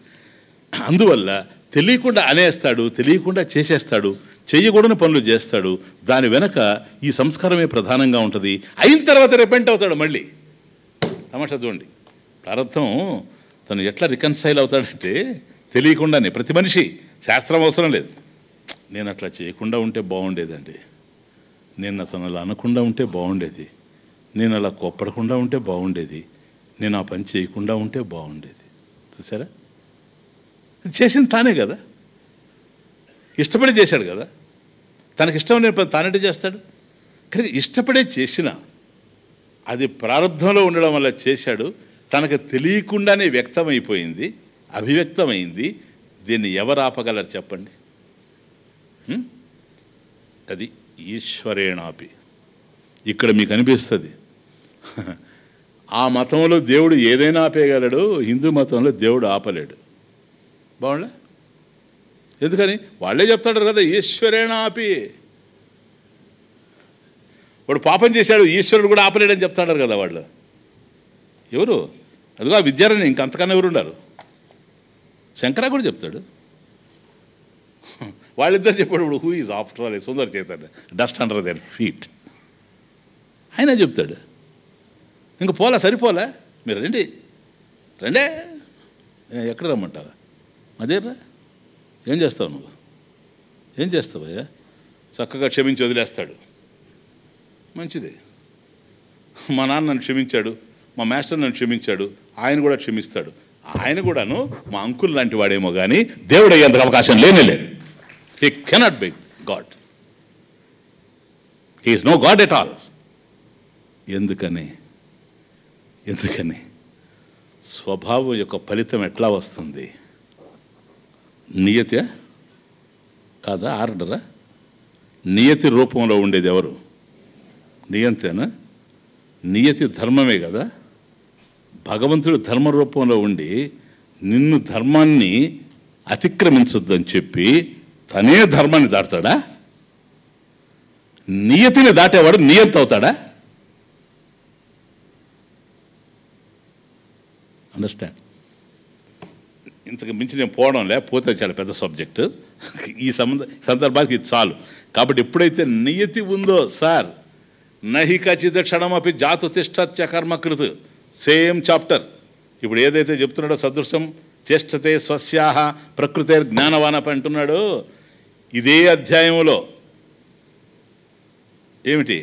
నహి కచిత్ క్షణమపి జాతు తిష్టత్య కర్మకృత్. ఒక్క క్షణం కూడా కర్మ చేయకుండా మనిషి ఉండలేడు. కనీసం ఆలోచిస్తూ ఉన్నా కూడా అది కర్మే. మనస కర్మ కార్యతే హి అవశః కర్మ. అవశః పరవశుడై దానికి లొంగిపోయి, ప్రారబ్ధానికి లొంగిపోయి, కార్యతే హి అవశః కర్మ సర్వ చేసే కర్మలన్నీ కూడాను ప్రకృతి జైర్గుణై, ప్రకృతి జై గుణై. ఆ ప్రకృతి వల్ల, స్వభావం వల్ల పుట్టిన గుణాలు ఏవైతే ఉన్నాయో ఆ గుణాల కారణంగా కార్యాలు ఆచరించుకుంటూ పోతాడు. తన చేతిలో లేదు. ఇప్పుడు విషం తిన్న తర్వాత వాడు మరణించాలి, సరేనా? మందు ఇవ్వకపోతే, చికిత్స చేయకపోతే మరణించాలి, అంతేనా? వాడు విషం తిన్నాడు, మరణించలేదు అని అంటే నీతి తప్పిపోలే. మంచినీళ్ళు తాగితే దప్పికి తీరాలి, విషం తాగితే మరణించాలి. మంచినీళ్ళు తాగితే మరణించాడు అనుకోండి మనిషి, విషం తాగితే క్షేమంగా ఉంటాడు అనుకోండి. ఆర్డర్ పోలే సమాజంలో, ప్రపంచంలో, విశ్వంలో. ఈ విశ్వంలో ఉండేటువంటి నియమాలన్నీ ఎవరు ఏర్పాటు చేశారు? విశ్వస్యకర్త కహ ఈశ్వర.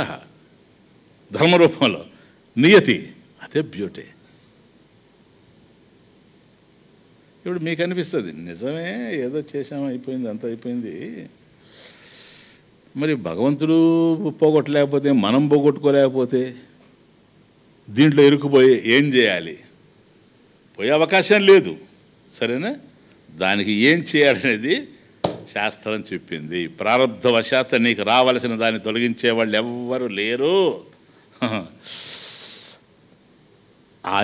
తయోర్న వశమాగచ్చేత్. చూసారా? పరవశుడై చేస్తాడు ఇక్కడ. కానీ తయోహో రాగద్వేషయోహో తయోహో నా వశం ఆగచ్చేత్. పో, రాగద్వేషాలకు వశడు కాకుండా గనక నువ్వు ఆచరిస్తే అవి నిన్ను అంటవు. కర్మాణి నలిప్యంతి, లింపంతి నలింపంతి. క్లియరా? అది ఇది శాస్త్రం, ఇది పద్ధతి. ఇప్పుడు బాధలు వస్తాయి నాయన ప్రారబ్ధవశాత్తు. బాధలు తెలియదు లేదనుకో, వస్తే నష్టం ఏంటి? కష్టాలు వస్తాయి, కష్టాలు మనల్ని బాధ పెట్టకపోతే వస్తే నష్టం ఏంటి? ఆలోచించండి. అలా ఏది వచ్చినా, సుఖదుఖాలు వచ్చినా వాటిలో ఎట్లా చెదరకుండా ఉండాలనో, చెలించకుండా ఉండాలనో క్లియర్గా శాస్త్రం అందిస్తూ ఉంది. అంతేగాని మనం ఏమో మార్పు చేయాల్సిన అవసరం లేదు. దానికి మార్గం వేరే ఉంది. ఇది కాదు, జరిగేదాన్ని జరగకుండా చేయడం నువ్వే చేయకూడదు. భగవంతుడు ఎట్లా చేస్తాడు? అందుకనే కదా ఇప్పుడు మారినదెవరు, మార్చేదెవరు. ఏంటది? స్వభావం. మార్పు మనిషికి సాధ్యమా మనసా, మారినదెవరు, మార్చేదెవరు. కురిసే మబ్బును నిలిపేదెవరు, మారే మనసును ఆపేదెవరు, మారినదెవరు, మార్చేదెవరు. మార్పు మనిషికి సాధ్యమా మనసా, నీది కానిది నీకు లేనిది ఇవ్వలేరు ఇళ్ళలో దేవతలైనా. ఈశ్వరణమపి నీది కానిదే నీకు లేనిది ఇవ్వలేరు ఇళ్ళలో దేవతలైనా. కర్కశమైన కౌరవ సభలో మార్పును చూశాడా కేశవుడైనా. అయిపోయిందా? ఈశ్వరేణాపి కదా, ప్రయత్నం చేశాడు, తప్పులేదు. మారుతారు ఎప్పుడో తెలుసా? తయోర్నవశమాగచ్చేత్, అక్కడే ఉంది వేరు. కాబట్టి పద్ధతి అది. అంతేగాని నేను తప్పులు చేస్తూ ఉంటాను, నువ్వు నన్ను రక్షిస్తూ ఉండు, నువ్వు కాపాడుతూ ఉండు, కుదరదు సార్ అది. ఎందుకు నిన్ను కాపాడాలి? నువ్వు ప్రార్థించావు కనుక. అయిపోలే? నన్ను పొగిడితే నీ పని చేసి పెడతాను, ఆయన్ని పొగిడితే ఆయన పాపాలన్నీ కూడా తుడిచేస్తాడు, అంతేనా? ఇంకా నాకు ఆయనకే ఉంది డిఫరెన్స్. మరి ఆయన్ని ప్రార్థించడం ఎందుకంటావేమో, అది అలౌకిక కర్మ కనుక దాని ఫలితం అట్రాయా దారికి. అటువంటి దయచేత నీకు సాధనలో ఉత్తీర్ణుడు అవుతావు, ఒక పరిపూర్ణత వస్తుంది. ఇది అవగాహన, మన శాస్త్రంలో ఇది అవగాహన. కాబట్టి పురాకృత ధర్మాధర్మాది సంస్కార వర్తమాన జన్మాదౌ అభివ్యక్త, వాటిని అంటారు కనుక. కాబట్టి ఇక్కడ ముఖ్యంగా జ్ఞానవానపి, బాగా జ్ఞానం కలిగిన వాళ్ళ పరిస్థితి ఇట్లా ఉంటే ప్రారంభం విషయంలో కిం పునః మూర్ఖ. శంకర భాష్యంలో శంకర ఈ సందర్భంలో శంకర వారు అంటారు, జ్ఞానవానపి, బుద్ధి గలవాడే వివేకవంతుడే ఇట్లా అయిపోతూ ఉంటే ప్రారంభం చేతిలో కిం పునః, ఇప్పుడు మళ్ళీ పునః కిం మూర్ఖ. ఇంకా మూర్ఖుడి గురించి చెప్పేది ఏముంది? వాడు అలా ఆ ప్రవాహంలో కొట్టుకుపోతూనే ఉంటాడు. ఒక నదీ ప్రవాహానికి అడ్డుగా చెయ్యి పెట్టి ఎట్లా ఆపలేము, ఒక తీవ్రంగా వీస్తున్నటువంటి గాలిని అరచేతిలో ఎట్లా బంధించలేము. ప్రారంధం యొక్క వేగం అట్లా ఉంటుంది కనుక దాన్ని ఆపలేరు. మన మనస్సులోనే మనం ప్రారంధాన్ని ఆపలేము. నీ మనసును సంస్కరించుకునే శక్తి నీకుంది. తయోర్నవశమాగచ్చేత్, అది ఎక్కడ రాని, ఏమొస్తాయో రాని, నీ మనసుకు అవగాహన ఇవ్వు. రాని ఏదైనా పోనీ అంతైనా, రానిది పోనిది నీ మహిమ, నీ దృష్టి దీని మీద మళ్ళని. ఇట్లా భగవంతుడు మనకు హెల్ప్ జరగాల. ఇట్లా మనకు జపము, ధ్యానము, పూజ ఇవన్నీ మనకు ఉపకరిస్తాయి. ఓం ఓం పూర్ణమదః పూర్ణమిదం పూర్ణాత్ పూర్ణముదచ్యతే పూర్ణస్య పూర్ణమాదాయ పూర్ణమేవావశిష్యతే. ఓం శాంతి శాంతి.